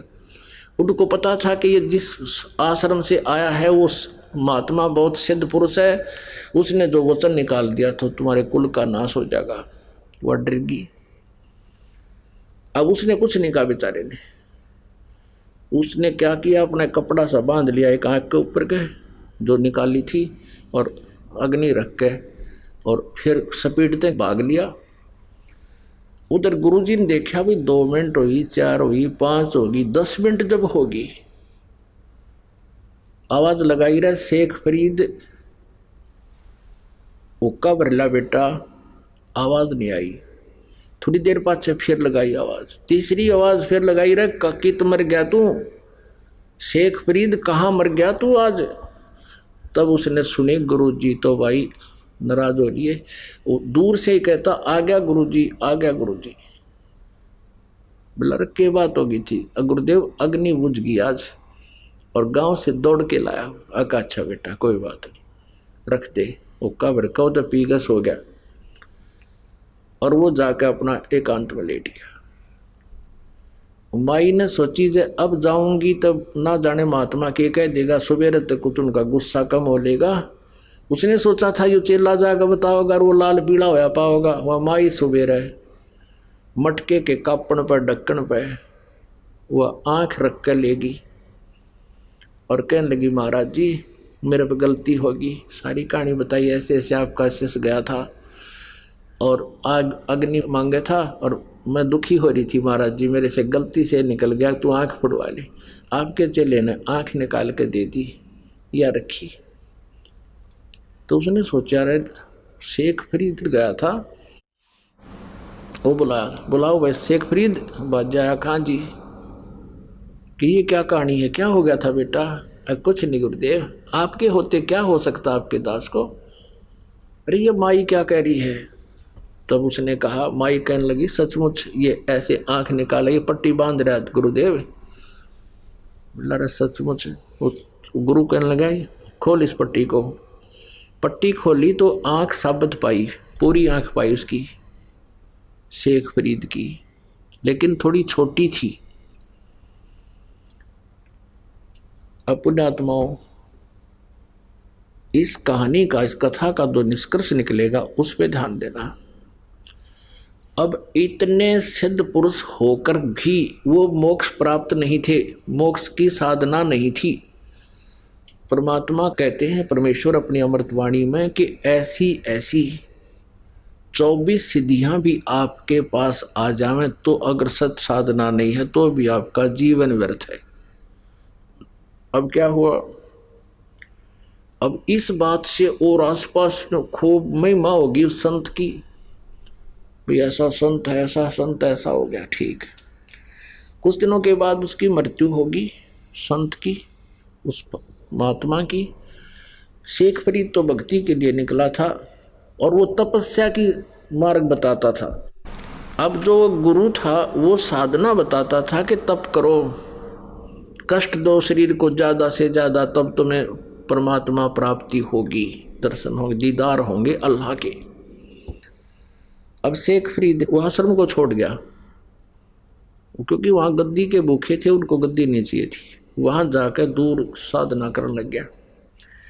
अब उसने ये सोचा था कि गुरुजी ने बता रखा है कि ज़्यादा से ज़्यादा तप करेगा, शरीर को कष्ट देगा भगवान, तब तुम्हें दर्शन देगा। 12 वर्ष में उसने 50 किलो अन्न खाया। 12 वर्ष में 50 किलो अन्न। अब देख लो पुण्यात्माओं, एक दिन का कै ग्राम पड़ेगा उसने। एक दिन में 360 वर्ष और 12 वर्ष में देख लो कितना होगा। अब पुण्यात्माओं ऐसा अल्पाहार करने से उसका शरीर कमजोर घना हो गया और बाहर बैठे तो कौवे आ जा उसको मृत समझकर उसकी आंखों को खाने के लिए। और कौवों से वो कहता, शेख फरीद जब कौवे आकर बैठ के माथे पे हाथ पर अल्लाह नहीं नो बढ़िया बाहर लेटा हुआ, कभी कुएं में 12 वर्ष लटका करता वो, 12 वर्ष कुएं में लटका उल्टा, ऊपर वृक्ष की डाले का रस्सा बांध के पैरों का बांध के नीचे लटकन लाया गया। 12 वर्ष तक कुएं में लटकाओ। कभी कभी बाहर आ जाता था, थोड़ा बहुत घूम फिर लेता, फिर लटक जाता था। बाहर लेटा हुआ था, कौवे आगे। कौवे ने सोचा ये व्यक्ति मरा हुआ है, शरीर पर कहीं मांस नहीं, कति हार्ड अस्थि पिंजर दिखाई दे। कौवे बैठ गए माथे पे कि इसकी आँख खा लेंगे, आँखों में है थोड़ा बहुत मांस। जब वो कौवे आकर बैठे, शेख फरीद ने कहा कि कौवे भैया मेरे शरीर पर कहीं मांस तुम्हें मिल जाए वो खा लो, अपना पेट भर लो, पर मेरी आंखें मत खाना, हो सकता है मुझे भगवान का दीदार हो जाए। मेरी आंखें ना खाना, मुझे भगवान के दर्शन की आशा है। यूं कह के फूट फूट कर रोने लग गया कि भगवान मिला नहीं, सारा जीवन व्यर्थ हो गया, अब पता नहीं कितने दिन का जीवन है। तो सोचा कि अगर बाहर ज़्यादा रहूँगा तो ये कौवे फिर खा जाएंगे। धीरे धीरे ऊपर रस्सी बांध ली और धीरे धीरे अभ्यास हो रहा था, पकड़ के लटक गया और फूट फूट कर रो रहा कि भगवान अल्लाह के दर्शन हुए नहीं आपके, और जीवन अंत हो गया। कौन सी त्रुटि बनी मुझ पापी से, गुरुजी ने जो बताया था मैं सब कर रहा हूँ। अब जब ये दशा देखी, कहते हैं जो जन मेरी शरण है, ऐसी पुण्यात्माएं जो हैं वो कभी परमेश्वर कबीर जी की शरण में, उनके सानिध्य में साधना किए हुए होते हैं, जब वो तत्वदर्शी संत रूप में पृथ्वी पर विराजमान होते हैं। उसमें इतनी अच्छी भक्ति बन जाती है कि कई जन्मों तक भी वो अगर पार नहीं होते तो यहाँ भटकते रहते हैं, उसकी तड़प रहती है, वो भक्ति अंश समाप्त नहीं होता, जैसा आप जी के अंदर है। ये सभी पुण्यात्मा जो दूसरे पंथों में या धर्मों में या कहीं किसी और मंदिर मस्जिद गुरुद्वारों में जो जा रहे हैं, ये परमात्मा की भक्ति चाह रहे हैं, कभी ना कभी किसी युग में परमात्मा कबीर देव जी के सानिध्य में भक्ति किए हुए। अब शेख फरीद भी उन्हीं में से, उन पुण्यात्माओं में था जो पार हुआ नहीं। बीच में हम विचलित हो जाते हैं क्योंकि हम भगवान को पहचान नहीं सके, क्योंकि हम सदग्रंथों से परिचित नहीं थे, इसलिए हम विचलित होते रहे। भगवान आकर चले गए, हम यहीं रह गए, वो हम उनके साथ नहीं जा सके क्योंकि हम उनको पहचान नहीं सके, उन पर विश्वास बना नहीं। अब शेख फरीद लटका हुआ रो रहा बुरी तरह। अब कहते हैं जो जन मेरी शरण हो, ताका हूँ मैं दास, और गैल गैल ला गया फिर जब लग धरती आकाश। वहाँ खड़े हो गए कुएं पर जाकर परमात्मा, और रस्सा बांध रखा था, और रस्से को पकड़ कर यूँ खींच लिया ऊपर ने, जैसे बाल्टी निकाल लिया करें पानी की कुएं से। शेख फरीद जी जब कुएं में लटका करते थे उल्टे, तो कोई ग्वाले आ जाते थे, पाली होते थे, ये शरारती हुआ करें, वो क्या करते थे उस रस्से को पकड़कर ऐसे हिला देते थे। शेख फरीद कभी इधर जाकर लगता कुएं का, कभी इधर लगता ऐसे, फिर वो यूँ करके बेचारा अपना टाइम पास करता। बच्चे थे, 1-2 बार लाल होकर छोड़ कर चले जाते थे। अब उसने सोचा कि आज यूँ अच्छा उस्ताद आया, इसने तो बाहर निकाल लिया मैं। वो ऐसे बाहर खींच रहा था, परमात्मा ने ऊपर खींच दिया, उल्टा लटका हुआ, और कहता है भैया मुझे मत छेड़, तू साधु संतों को दुखी नहीं करते, आप अपना काम करो, मैं अपना काम कर रहा हूँ। उल्टे लटके लटके बात कर रहा है, मुझे छोड़ दे वापस। परमात्मा ने कहा आप यहाँ क्या कर रहे हो? शेख फरीद ने कहा कि मैं परमात्मा के दर्शनार्थ, भगवान के दर्शन के लिए मैं साधना कर रहा हूँ। परमेश्वर ने कहा कि मैं हूँ भगवान, मैं हूँ अल्लाह, मैं हूँ अल्लाह अकबर, वो कबीर अल्लाह मैं हूँ। शेख फरीद कहता है मजाक ना करे, तू अल्लाह नहीं है। परमात्मा ने कहा और अल्लाह कैसा होता है कि वो तो निराकार है, वो दिखाई थोड़ी देता है। परमेश्वर ने कहा भले आदमी, जब परमात्मा निराकार है और आप कह रहे हो मैं भगवान के दीदार के लिए डले ढोरा हूं, अब देखेगा टट्टू, जब के साकार है ही नहीं तो क्या देखेगा तू? अब ऐसे कहते हैं, यहाँ हरियाणा में कहावत है, ज्ञान का गाम का तो चमका ऐसा होया करे।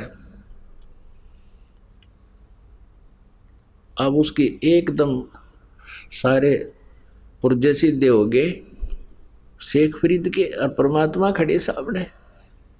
एकदम समझ में आ गया को हो सचमुच परमात्मा कहते हैं एक तरफ तो तू निराकार बतावे बेचून है भगवान, और फिर नो का उसके दर्शन के लिए मैं डले ढो रहा हूँ, साधना कर रहा हूँ। तो पहले तेनू देख तुम कह के रहे हो और कर क्या रहे हो। तो उसने सोचा शेख फरीद ने, भाई काटे का आदमी 16 ने बात की, विश्वास फिर भी ना क्यों भगवान है, पैर पकड़ दिए नू के नू। यह बात उनको याद है कि कुरान शरीफ में ये लिखा कि उसके बारे में कोई बाखबर बताओगा। तो उसने नो सोची अल्लाह तो यूँ नहीं हो सकता, लेकिन बाखबर जरूर है, यानी तत्वदर्शी जरूर है। इतनी एक ही सेकंड में सारी बात समझा दी कि निराकार को देखेगा कि तू, फिर जब निराकार है तो फिर क्यों कर रहा है साधना।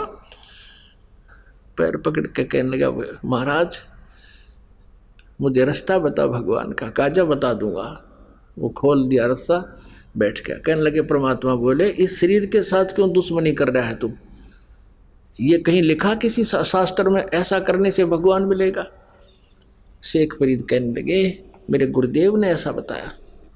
परमात्मा ने कहा, वो गुरुदेव तुम्हारे नकली थे। शेख फरीद कहता है, महाराज जी निंदा ना करो गुरुदेव की, अब ये श्रद्धालु ऐसे होते हैं। परमात्मा ने सोचा ज्यादा कह दिया तो यो कति कर्म बिगाड़ देगा। परमेश्वर बोले, बेटा इस शरीर से तू शत्रुता कर रहा है, ऐसे भगवान नहीं मिलता। कहाँ जी, वो तो मुझे समझ में आ गई कैसे नहीं मिला, तभी तो इतना उस समय बीत गया। तो परमेश्वर ने कहा, आहार कर, प्रथम अंजल संयम राखे, योग युगत सब सतगुरु भाखे। थोड़ा खावे, अवश्य खावे, ज़्यादा भी नहीं खावे कि लटके आए, पेट भर कर कति दड़ी पक्का खा ले, और इतना भी नहीं खावे कि आंत मुस जा और उस कोडा हो जा शरीर। थोड़ा खावे अवश्य, लेकिन सीमित खावे, अल्प, मतलब जितना अपना भक्ति के योग्य ही, उसमें ज़्यादा भी नहीं खावे और कति टाल भी नहीं करे। तो धीरे धीरे उसको खाना मालिक ने शुरुआत करवाई, फल आहार करवा कर फिर कहा भोजन कर और कर भक्ति, मैं बताऊं तेरे को मंत्र, ऐसा कर। तब उस शेख फरीद का कल्याण हुआ। परमात्मा कहते हैं, लागी का मार्गे और है, लागे चोट काल जाकर के। लागी का मार्ग और है, लगे चोट काल जाकर के, लगे चोट कले जाकर के। कहते हैं जिनके लगन लगी उनकी हालत न्यारी होती है, उनके कलेजे में कसक बनती है परमात्मा के पानी की। बन कुएं में शेख फरीद ने कैसी मीठी बोली भाषा, कुएं में शेख फरीद ने किसी मीठी बोली भाषा। तुम चुन चुन कागा खा लियो रे मेरे हाडों पर का मासा। तुम चुन चुन कागा खा लियो रे मेरे हाडों पर का मासा। मेरे दो नैना मत छेड़ियो रे मोहे राम मिलन की आशा। मेरे दो नैना मत छेड़ियो रे मोहे राम मिलन की आशा। जिन करी तपस्या घोर थी वो ओहे आसरे और के, वो ओहे आसरे हर के, वो ओहे आसरे और के। लागी का मार्ग लग चोट काल जा कर के, लग चोट काल जा कर के। लागी का मार्ग और है, लग चोट काल जा कर के। सुल्तानी मगन बैराग में जिन तज दिया बलख बुखारा। सुल्तानी मगन बैराग में जिन तज दिया बलख बुखारा। कदे पालकियों में चाल तेरे अज ठालिया गुदड़ बारा को दे पालकियों में चाल तेरे अज ठालिया गुदड़ बारा सब संगी छोड़ी रोवती रोवे था कुण बासारा सब संगी छोड़ी रोवती रोवे था कुण बासारा शोर मचारण वास में ना देखा पीछा फिर के ना देखा पीछा फिर के ना देखा रे पीछा फिर के लागी का मार्ग और है लग चोट काल जा करके लग चोट काल जा करके लग चोट काल जा करके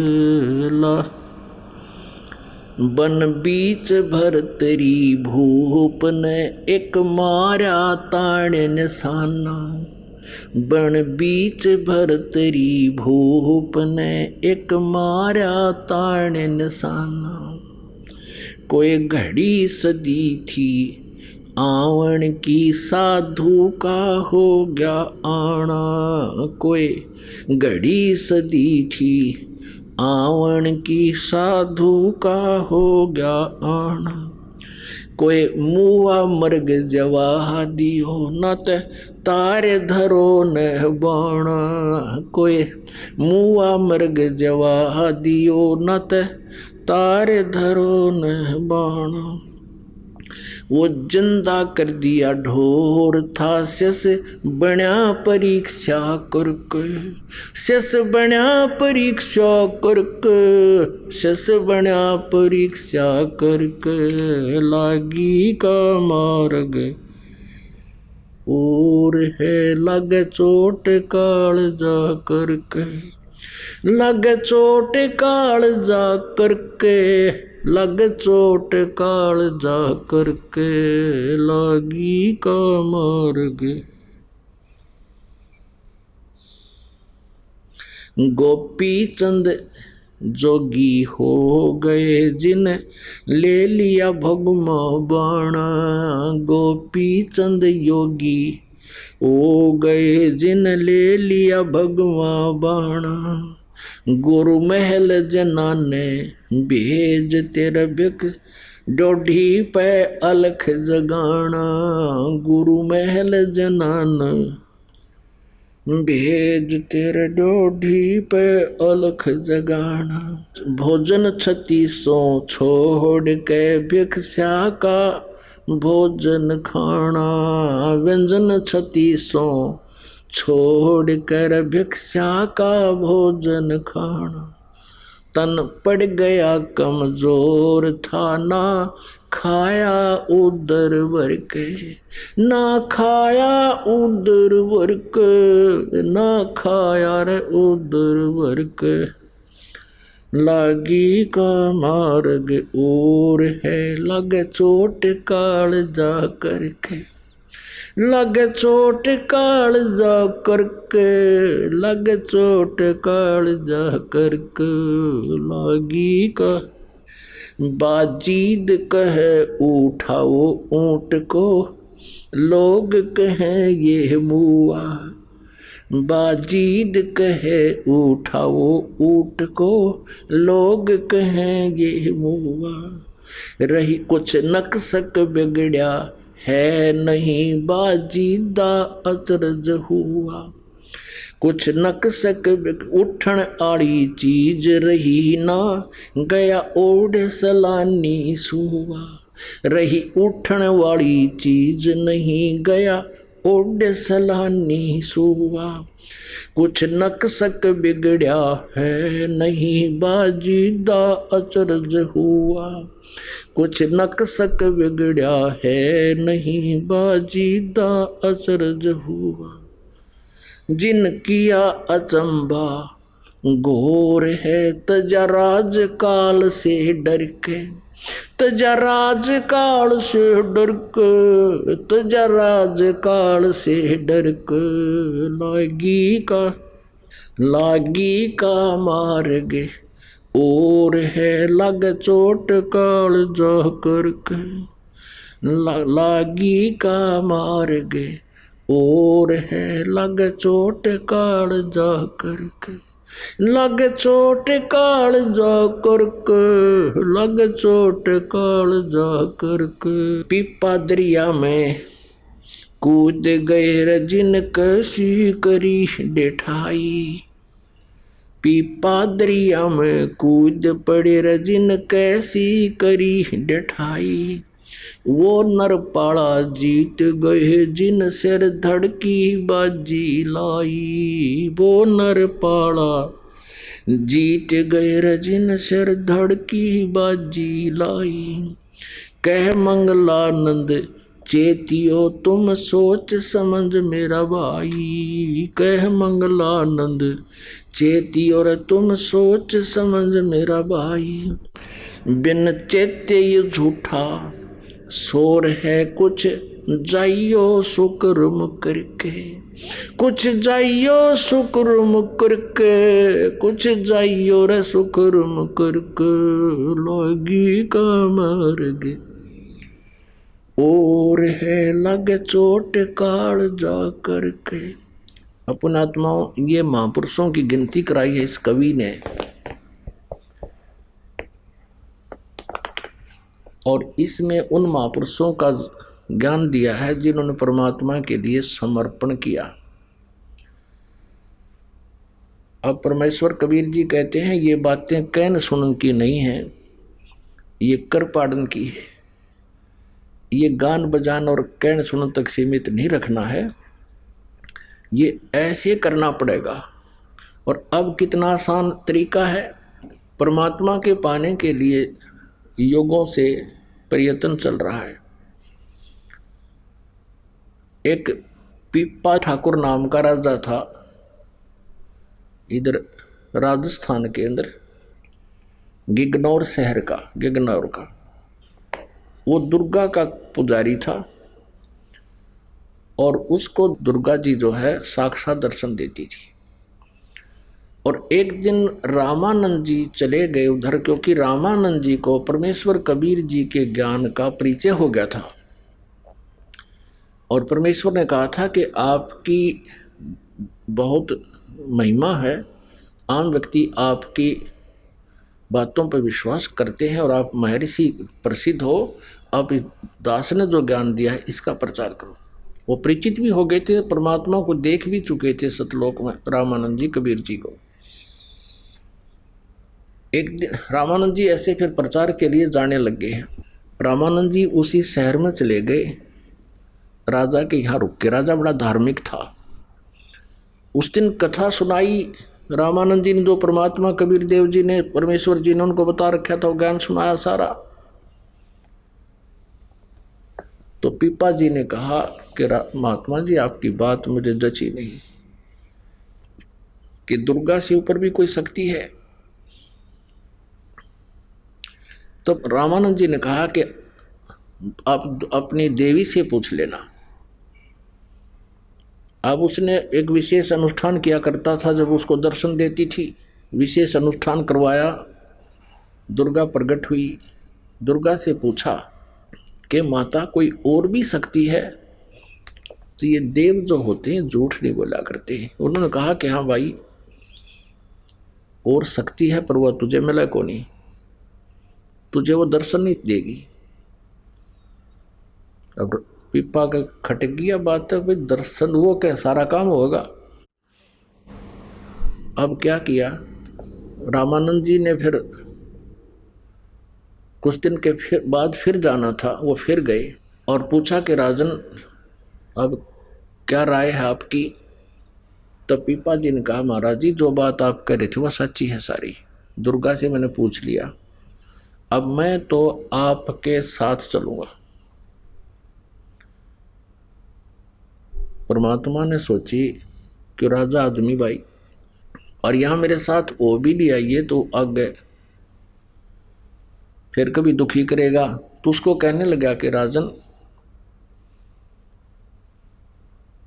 ठीक है, आपको मैं फिर आऊँगा लेने के लिए, आप फिर आना। अब पीपा ने सोचा कि ये महाराज जी फिर आवेगा और मेरे कसक लाग रही करड़ी। कहने लगा महाराज जी मेरा तो पल पल भारी हो रहा है, मैं आपके साथ चलूंगा। बहुत समझाया कि राजन वहां जमीन पर सोना पड़ेगा, भूखी सूखी खानी पड़ेगी, अगर मैं सब कुछ कर लूंगा। फिर उसने सोचा अकबर चल ठीक है, बोले तो त्याग दे, राज त्याग दिया। अब उनकी पत्नियां भी तैयार हो ली। 3 पत्नी थी पीपा ठाकुर के, 3 औरतें थी, तीनों तैयार हो ली कि हम भी चलेंगे आपके साथ। अब राजा बोला कि महाराज जी ये तो तीनों तैयार हो ली, यू सांग फिर नौका नू रह गया आगे, ये भक्ति करने देनी मेरे को। रामानंद जी कहने लगे काम कर, इनको न्यू कह दे कि अपने गहने और सब आभूषण हैं, अच्छे अच्छे कपड़े यहाँ छोड़ दो, एक तन पर जो कपड़ा पहन रखा है वो साथ ले ले, कह दे, फिर कोई दिक्कत नहीं। उसने ऐसा ही कह दिया सबको। अब तीनों के पास राजा कहने लगा कि अपने आभूषण सब यही उतार दो, सिंगल कपड़े पहन लो, एक एक ड्रेस लेकर चलो मेरे साथ। 2 तो ये कहने लगी कि ना जेवर ना छोड़ दूँ मैं, आभूषण ना छोड़े, इतना सोना इतने बढ़िया हार हम ना चलते। फिर वो तीसरी का नाम सीता था। सीता ने सब आभूषण उतार कर वहीं रख दिए, सिंपल साड़ी पहन ली जो सिंपल सी, और वो तैयार हो ली। अब राजा वापस आया, गुरुजी बैठे थे अलग स्थान पर बाहर। कहने लगे गुरुदेव 2 आपत्ति तो टल गई, एक रहेगी वह तैयार हो ली। क्योंकि रामानंद जी को पता था कि स्त्री को अपने आभूषण जानते ही प्यारे हुआ करें, और जिन आभूषण भी त्याग दिए तो वो भक्ति में बाधक नहीं हो सकती, वो पुण्य आत्मा है। और जब ये त्याग देंगी तो ठीक है, कोई दिक्कत को नहीं, फिर भक्ति कर लेंगी। और जब ये आभूषणों की चपटी है तो वहाँ पार पड़े को नहीं, आभूषणों की चपकी रहेंगी तो ये भक्ति की योग्य नहीं है। तो 2 तो नाटकी साथ चालन तो मना कर दिया, एक फिर भी तैयार हो ली। तब रामानंद जी ना के बता के भगवान 2 तो टल गई, एक अब भी रहेगी। रामानंद जी कहने लगे मैं चलता हूँ तेरे साथ। रामानंद जी ने कहा कि बेटी ये देखो हमारे साथ चलेगी, वहाँ 100 तरह के व्यक्ति होते हैं, कोई बुरा कहेगा, कोई भला कहेगा, बदतमीजी करेंगे, आप यही रहो। अक नहीं महाराज जी, मुझे भी आत्म कल्याण कराना है। तो रामानंद जी कहने लगे बेटी हमारे साथ चलना है तो कति नी वस्त्र होकर चलेगी। अब सीता बोली जी ठीक है। जब वो साड़ी लागी उतारन, कब लो, तब कहने लगे बेटा बस बस बस। तब रामानंद जी कहने लगे, रामानंद जी ने कहा पीपा जी से कि ले ले इस बेटी ने साथ, या तेरा बाधक नहीं पड़ेगी, सहयोग देगी, इसलिए तो कुर्बान होगी है सब कुछ।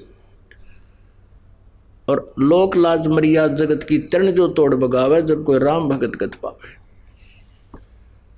तो दोनों चले गए, रामानंद जी के वहां रहने लगे। रामानंद जी कहीं बिहार पर चले गए बाहर घूमने के लिए, दूसरी तरफ सत्संग करने के लिए। उनको कहा कि तुम यही रहना, मैं 10-15 दिन में आऊँगा। वो दोनों जने आश्रम में छोड़ दिए।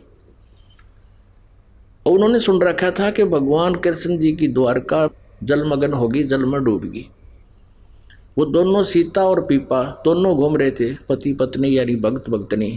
वहाँ एक पाली था, उससे पूछा कि कहते हैं भगवान श्री कृष्ण जी की द्वारका थी यहाँ पर, क्या अब भी भगवान यहाँ रहते हैं? पाली बोला हाँ यही रहते हैं, ये अंदर है, इसमें इस दरिया के अंदर है। अब उन्होंने दोनों ने सोचा कि गुरुजी आवे तब तक भगवान को मिलाते हैं, बोले बाले होते हैं भक्त। उसने कम्मे आदमी की बातों पर विश्वास कर लिया कि यहाँ है भगवान की द्वारका नीचे।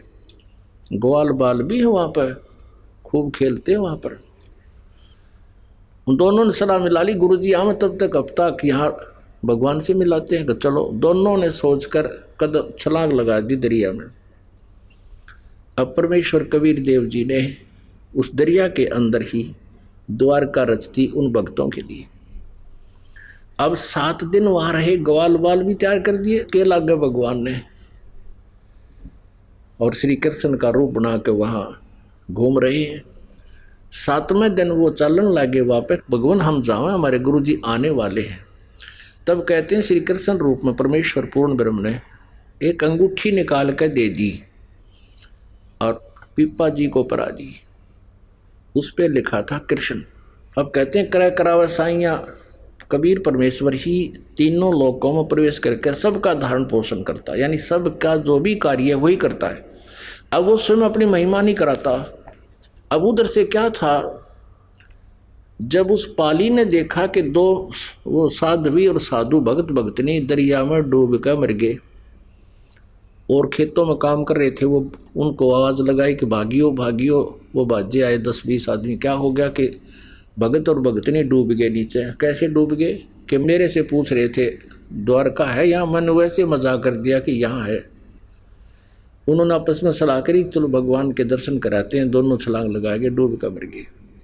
तो उन खेतों और व्यक्तियों ने कहा तेरा भलाओ तनियो के कर दिया नालायक, साधु संत भोले बाड़े व्या करें। वो बहुत दुख पाया, भी बड़ी गलती बनी है। तो अब 7वें दिन वो पाली वहीं घूम रहा और पश्चाताप कर रहा कि के बनी। वो दोनों निकले नीचे तो अब वो डर गया कि भूत कितना है गे। पाड़ी ने सोचा भाई यू क्या, ये तो कभी साथ में आ खड़े हो, एकदम भागण जोगा भी ना रहा। फिर कहा रे हिम्मत सी करके कहा कि आप जीवित कैसे हो गए। वो कहने लगे आप मरे कहाँ थे कि दरिया में डूबे नहीं, तुम डूबे वो जो भगवान का भक्ति नहीं करता।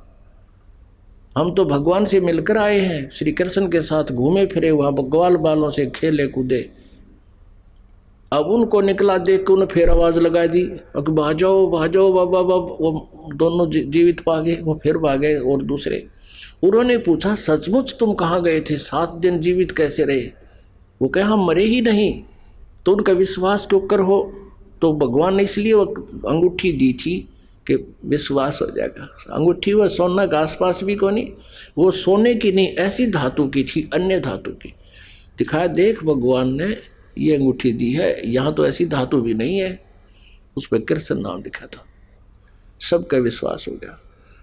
तो कहने का भाव ये है, इसमें आया है पीपा दरिया में कूद गए रजिन कैसी करी ढेठाई। ढेठ यानी कितनी हौसला किया, ढेठ माने कितनी जो है हिम्मत करी। पीपा दरिया में कूद गए रजिन कैसी करी ढेठाई। वो नर पाड़ा जीत गए रजिन सिर धड़की बाजी लाई। नर वो पाड़ा जीत गए रजिन सिर धड़की बाजी लाई। कह मंगलानंद चेतियो तुम सोच समझ मेरा भाई। बिन चेते झूठा शोर है कुछ जाइयो रे शुक्र मुकर के। कुछ जाइयो शुक्र मुकर के, कुछ जाइयो रे शुक्र मुकर के। लागी का मार गे और है लग चोट काल जा करके। तो इसीलिए कहा कि कुछ अच्छे काम करके जाइए, संसार छोड़कर तो जाना ही तुम्हें पड़ेगा। तो कहने का भाव ये है कि परमात्मा पाने के लिए हम योगों से भटक रहे हैं। अब ऐसी ऐसी साधनाएं भी कर ली, परमात्मा ने ऐसी लीलाएं भी दिखा दी, तो भी मोक्ष नहीं था जब तक वो कबीर परमेश्वर की शरण में नहीं आए और इस सत साधना उनको नहीं मिली जो आज आपको मिली। इसी से मोक्ष होगा, इसी से संसारिक सुख होंगे। अब ये पीक टाइम था, वहाँ कुछ भक्ति उनकी कराकर परमात्मा लाते रहे। कहते 100 दिन मैं करूँ अपने जन के काज। शेख फरीद के पास पहुँच के उनकी भक्ति बढ़ा दी, सत भक्ति करवाई। तो पुण्यात्मा आपके ऊपर कितनी मेहर मालिक की, वो सतनाम और असली नाम सीधे ही मिल रहे हैं आपको। किसी प्रकार का कोई विशेष प्रयत्न नहीं, आपके पास संदेश भिजवा रहे हैं परमात्मा, क्योंकि ये पीक टाइम आ गए। ये प्राइम टाइम है उस परमेश्वर के पाने का, या बिचली पीढ़ी का समय है। इस समय जिसका मानव शरीर है वो पुण्यकर्मी प्राणी है, उससे भी पुण्यकर्मी वो है जिनको परमात्मा का यू मार्ग मिल गया। उनमें से आप हो। धन्य आपके माता पिता जिनसे जन्म हुआ। बोलो सतगुरुदेव, जय हो।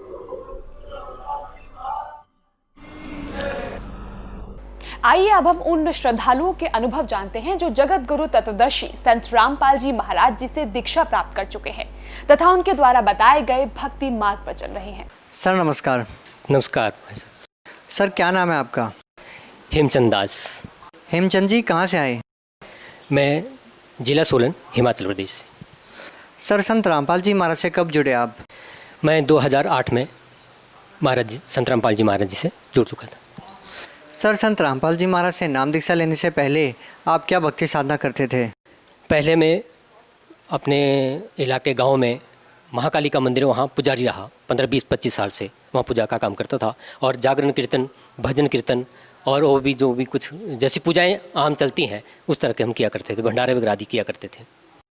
सर आप खुद एक मंदिर के पुजारी थे, बहुत सारी पूजाएं आप करते थे, तो फिर सर आपको संत रामपाल जी महाराज की शरण में आने की क्या आन पड़ी? संत रामपाल जी महाराज की बहुत बड़ी कृपा हुई। वो अखबार में कुछ लेख आते थे तो पहले तो मैं समझ नहीं पाया। 2005-06 में आते थे, मैं उन अखबारों को धार्मिक पृष्ठ को रख लिया करता था। लेकिन कुछ समय पश्चात जैसे मैं रद्दी से मैंने कागज़ निकाला तो उससे मुझे एक लेख मिला, संत रामपाल जी महाराज के द्वारा प्रस्तुत किया गया था लेख मिला। मैंने पढ़ा और पढ़ते मेरे दिल में एक ऐसी ठेस सी लगी कि ये ज्ञान कहाँ छुपा हुआ था। फिर उसके पश्चात मैंने उसमें कुछ नंबर देखे और नंबर देखने के बाद पुस्तकें मंगवाई और जब उसमें ज्ञान पढ़ा तो मैं हैरान रह गया कि पाँव के तले की ज़मीन जो है खिसक चुकी थी। क्योंकि एक मंदिर में पुजारी होने के नाते मुझे ये ज्ञान इस तरह से मिल रहा है, पहले से ऐसा ज्ञान हमें कभी सुना नहीं था, जो कि महाराज की कृपा से, संत रामपाल जी महाराज की कृपा से ये ज्ञान हमें उस अखबार के माध्यम से, उसकी कटिंग भी आज मैंने रखी हुई है प्रमाण के तौर पर, तो वो मेरे लिए एक वरदान साबित सिद्ध हो गई और मैं इस तरह से पुस्तकें मंगवा कर महाराज के ज्ञान से परिचित हुआ। संत रामपाल जी महाराज ने बहुत बड़ी कृपा की। सर जैसा कि आप मंदिर के पुजारी थे, निश्चित ही आपको बहुत सारे लोगों का विरोध का सामना करना पड़ा होगा, आपके पड़ोसियों का या आपके गांव वालों का। तो सर उस टाइम क्या परिस्थिति रही आपके साथ? मैंने बताने की कोशिश बहुत की और ये जताना ज़रूर किया कि भी कुछ ऐसा ज्ञान भी है वो मैं बताना चाहता हूँ, लेकिन किसी ने इस बात पर, हमारे बातों पर गौर नहीं किया और हमें ये कह दिया कि आप ये ज्ञान यहाँ मत सुनाओ, आप इस तरह की बातें यहाँ मत करो। पर लेकिन मुझे लग रहा था कि महाराज की कृपा है, संत रामपाल जी महाराज की बहुत बड़ी कृपा है, ये जन जन को बतानी चाहिए और मैंने इसमें पूरा प्रयास करने की कोशिश की। लेकिन मालिक की कृपा ऐसी रही कि भाई मुझे इस ज्ञान से कोई डिगमगा नहीं सका। सर देखिए, संत रामपाल जी महाराज से नाम दीक्षा लेने से पहले आप बहुत सारी साधनाएं करते थे जो कि हिमाचल प्रदेश में प्रचलित है, देव देवताओं की पूजा। सर आपको ऐसी कौन सी बातें संत रामपाल जी महाराज ने बताई जिससे आप प्रभावित हुए कि ये ज्ञान कहाँ छुपा था, ये बातें मैंने आज तक नहीं सुनी? सर ऐसी कौन सी बातें आपको लगी जिससे आप और ज़्यादा प्रभावित हुए? मैं इस बात से ज़रूर प्रभावित हुआ कि भी मैं आज तक यही मानता रहा कि ब्रह्मा विष्णु महेश से ऊपर कोई है नहीं। लेकिन जैसे ही महाराज की ये बात और ये ज्ञान पुस्तक से पढ़ी कि कबीर परमात्मा है, सोचकर हैरान हुआ कि कबीर परमात्मा, ये तो हम पढ़ा करते थे, दोहे पढ़ा करते थे, गुरु गोविंद दोनों खड़े, काकू लागू पाएं, बलिहारी गुरु आपने जिन गोविंद दियो मिलाए, वो संत रामपाल जी महाराज गुरु रूप में हमें प्राप्त हुए। इस तरह से हमें ज्ञान जब प्राप्त हुआ कि ब्रह्मा विष्णु महेश से भी ऊपर महान शक्तियां हैं, पूर्ण कबीर परमात्मा जो है पूर्ण परमात्मा है, पूर्ण ब्रह्म है, वही सृजनहार है, ये हमें ज्ञान हुआ। सर हिंदुस्तान में लाखों धर्मगुरु हैं, आपने हिमाचल से सैकड़ों किलोमीटर दूर हरियाणा के संत रामपाल जी महाराज से ही नाम दीक्षा क्यों ली?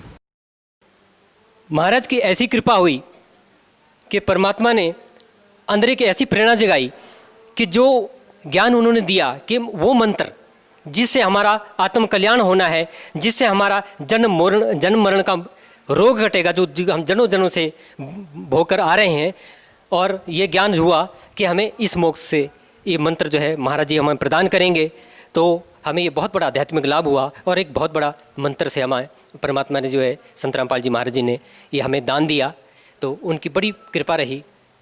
सर आप एक मंदिर के पुजारी रहे हैं, निश्चित ही आपने तीर्थ व्रत किए होंगे, आपने श्राद्ध भी निकाले होंगे, पितृ पूजाएँ भी की होंगी, लेकिन जैसा कि संत रामपाल जी महाराज के श्रद्धालु बताते हैं कि संत रामपाल जी महाराज इस प्रकार की सभी साधनाओं को मना करते हैं, क्या ये सही है? अगर सही है तो कैसे?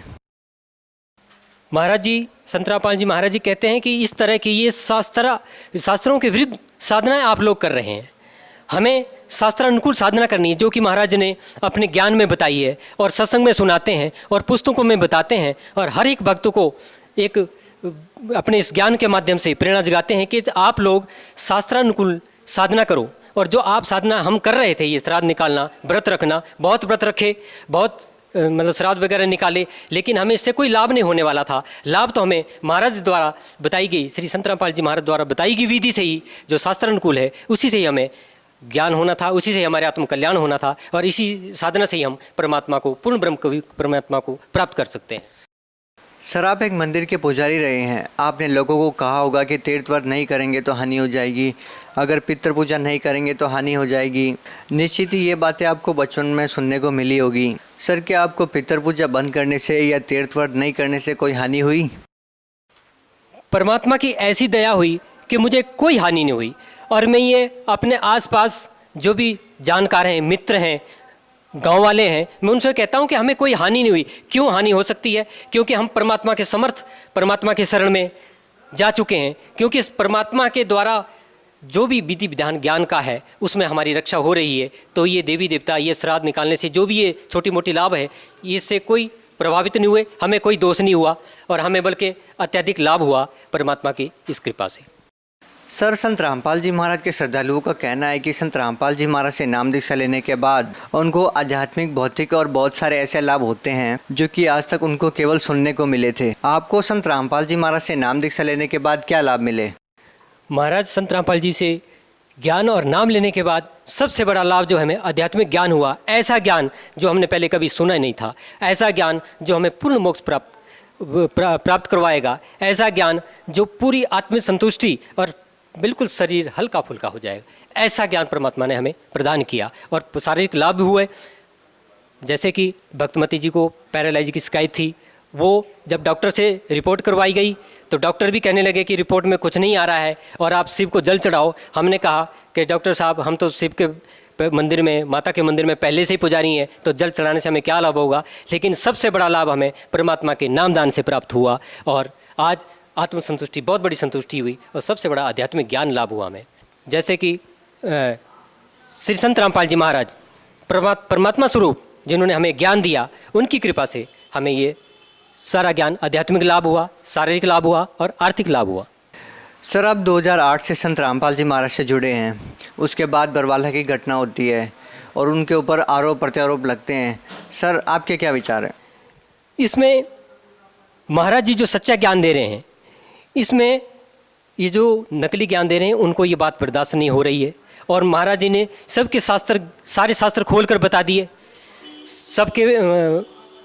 सबका ज्ञान जो है खोलकर ये दिखा दिया है कि कौन क्या बोल रहा है। तो महाराज जी ने, संत रामपाल जी महाराज जी ने सारे शास्त्र खोलकर शास्त्रानुकूल जो साधना बताई है, कबीर परमात्मा के पूरा नाम दिया गया है, कबीर जी का नाम दिया गया है, गीता जी में कबीर जी का नाम दिया गया है, गुरु ग्रंथ साहिब में कबीर साहिब जी का नाम दिया गया है, जो कि संत रामपाल जी महाराज जी ने एक एक पेज खोलकर सबके सामने खोल कर बता दिया है, और पूरे रूप से ये ज्ञान सब जनता के सामने प्रस्तुत कर दिया है। सर, आप एक मंदिर के पुजारी रहे हैं। आपको अच्छे से पता है कि संत की पहचान इस समाज में कपड़ों से, मालाएं पहनने से, जटा बढ़ाने से, दाढ़ी बढ़ाने से होती है। लेकिन संत रामपाल जी महाराज के विषय में ऐसा कुछ नहीं है। संत रामपाल जी महाराज बहुत ही साधारण सी वेशभूषा रखते हैं। उनको संत मानना आम समाज के लिए कितना मुश्किल है?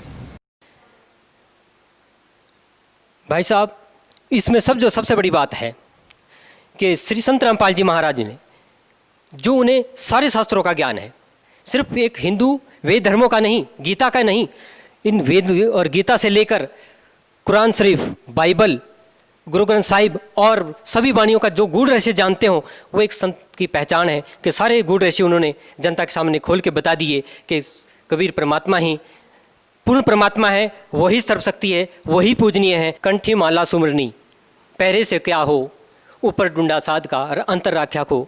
इस तरह से ये जो चोला पहनकर साधु महात्मा टीका बिंदी लगाकर ये जो ज्ञान देने की कोशिश कर रहे हैं, लेकिन अंदर इन्हें शास्त्रानुकूल ज्ञान नहीं है और ये ज्ञान को समझ नहीं पा रहे हैं। इससे संत की पहचान नहीं होती है। संत की पहचान शास्त्रानुकूल और उसमें गूढ़ रहस्य जो छुपे हुए हैं उनको जो खोल कर बता दें, वही संत की पहचान है। और बिल्कुल साधारण विषयों में और समदृष्टि, सब पर एक दृष्टि रखने वाले वही संत होते हैं। सर, भगत समाज को क्या संदेश देना चाहते हैं? संत रामपाल जी महाराज की कृपा से जो ज्ञान प्राप्त हुआ, उसके माध्यम से हम प्रार्थना ही करना चाहेंगे सभी भक्त भाई बहनों से कि परमात्मा द्वारा दिया गया ज्ञान, परमात्मा द्वारा लिखी गई पुस्तक ज्ञान गंगा, धरती पर अवतार और अन्य पुस्तकें आप ध्यान से पढ़ें। महाराज द्वारा दिया गया सत्संग ध्यान से सुने। हमारे अंदर जब ये ज्ञान पहली बार प्रवेश हुआ तो हजारों सवाल पैदा हुए, लेकिन हर सवालों का जवाब उस ज्ञान गंगा के अंदर है। और महाराज संत रामपाल जी के सत्संग में है, वचन में है, हर एक जवाब उसी में आपको मिल जाता है। फिर भी भगत एक दूसरे से भी पूछने की कोशिश करते हैं। आप प्रेम पूर्वक सुने, ध्यान से सुने और सत्संग में जो है पूरा ध्यान रखें। जहाँ भी सत्संग हो रहे हों तो उसमें महाराज की जो भी एक एक वाणी, एक एक शब्द पूरे एक भागवत के बराबर है। उससे हमें हर सवाल का जवाब प्राप्त होता है। सर, संत रामपाल जी महाराज अभी जेल में हैं। आज आपका भाव उनके प्रति कैसा है? पहले से काफ़ी ज़्यादा, इसलिए कि महाराज जी एक सच्चाई के लिए, सुना था पहले हम जब जुड़े नहीं थे तो 2006 में महाराज जी जेल धाम में गए हुए थे, तो उस वक्त हमें ज्ञान हुआ था कि भी महाराज जी एक सच्चाई को लेकर चल रहे हैं। तो जो सच्चाई उन्होंने आज से 20-25 साल पहले बोल दी, वही सच्चाई 2006 में भी बोली, वही सच्चाई आज भी बोली है, जिस सच्चाई के खातिर वो जेल धाम में बैठे हैं। और कहते हैं कि सच बोलने वाला कभी डरता नहीं है। उन्होंने दुनिया को जगा दिया है और हर एक आत्मा को उन्होंने उठा दिया है कि आप पढ़िए और अपने ज्ञान को समझिए और अपना आत्म कल्याण करिए और परमात्मा के शरण में जल्दी से जल्दी आइए। सर, क्या कारण है कि संत रामपाल जी महाराज के जेल में होने के बावजूद भी लाखों लोग उनसे जुड़ रहे हैं? जेल में भी बहुत सारे लोगों ने उनकी विचारधारा से प्रभावित होकर उनके अनुसार चलना शुरू कर दिया है। क्या कहना चाहेंगे? इसलिए कि महाराज के उस ज्ञान को समझकर जल्दी से जल्दी जितनी भी भक्त आत्माएं हैं वो नाम लेना चाहती है, क्योंकि वो पहले की पूजाओं से, पहले की किए गए साधनाओं से कष्ट पे कष्ट उठा रहे हैं, लेकिन परमात्मा के नाम दान से शारीरिक कष्ट, दैहिक, दैविक, मानसिक तीनों ताप बड़ी जल्दी से शीघ्र मतलब वो तीनों तापों का निवारण हो रहा है। तो इसलिए महाराज के उस ज्ञान को समझकर, उस ज्ञान को पढ़कर, जानकर शीघ्र महाराज के नामदान से जुड़ रहे हैं, जिससे उनकी संख्या दिन प्रतिदिन बढ़ती ही जा रही है। और ये सुनकर हमारा हृदय भी गदगद होता जाता है कि सच्चा ज्ञान जो संत रामपाल जी महाराज जी ने इस धरती पर, जो कि एक संपूर्ण कबीर परमात्मा के अवतार हैं, महाराज जी एक कबीर परमात्मा के अवतार हैं, वो जेल धाम में नहीं है। जेल में तो हम हैं, हम काल की जेल में फंसे हैं और हमें इस जेल से छुड़ाने के लिए महाराज एक जेल धाम में एक साधारण संत की भूमिका कर रहे हैं। हिमाचल के लोगों को क्या संदेश देना चाहेंगे जो लोग ये सोचते हैं कि हम ऐसे संत से क्या नाम लें जो आज जेल में है? अपने सभी पहाड़ी भाइयों से ये कहना चाहूँगा मैं कि भाई जल्दी से जल्दी आओ भाई। ये ज्ञान हमारी भाई बहनों, इस ज्ञान को तुम इस तरह से समझो कि भाई ऐसा ज्ञान हमें पहले कभी नहीं मिलना। जी, बहुत बहुत धन्यवाद। सत साहिब।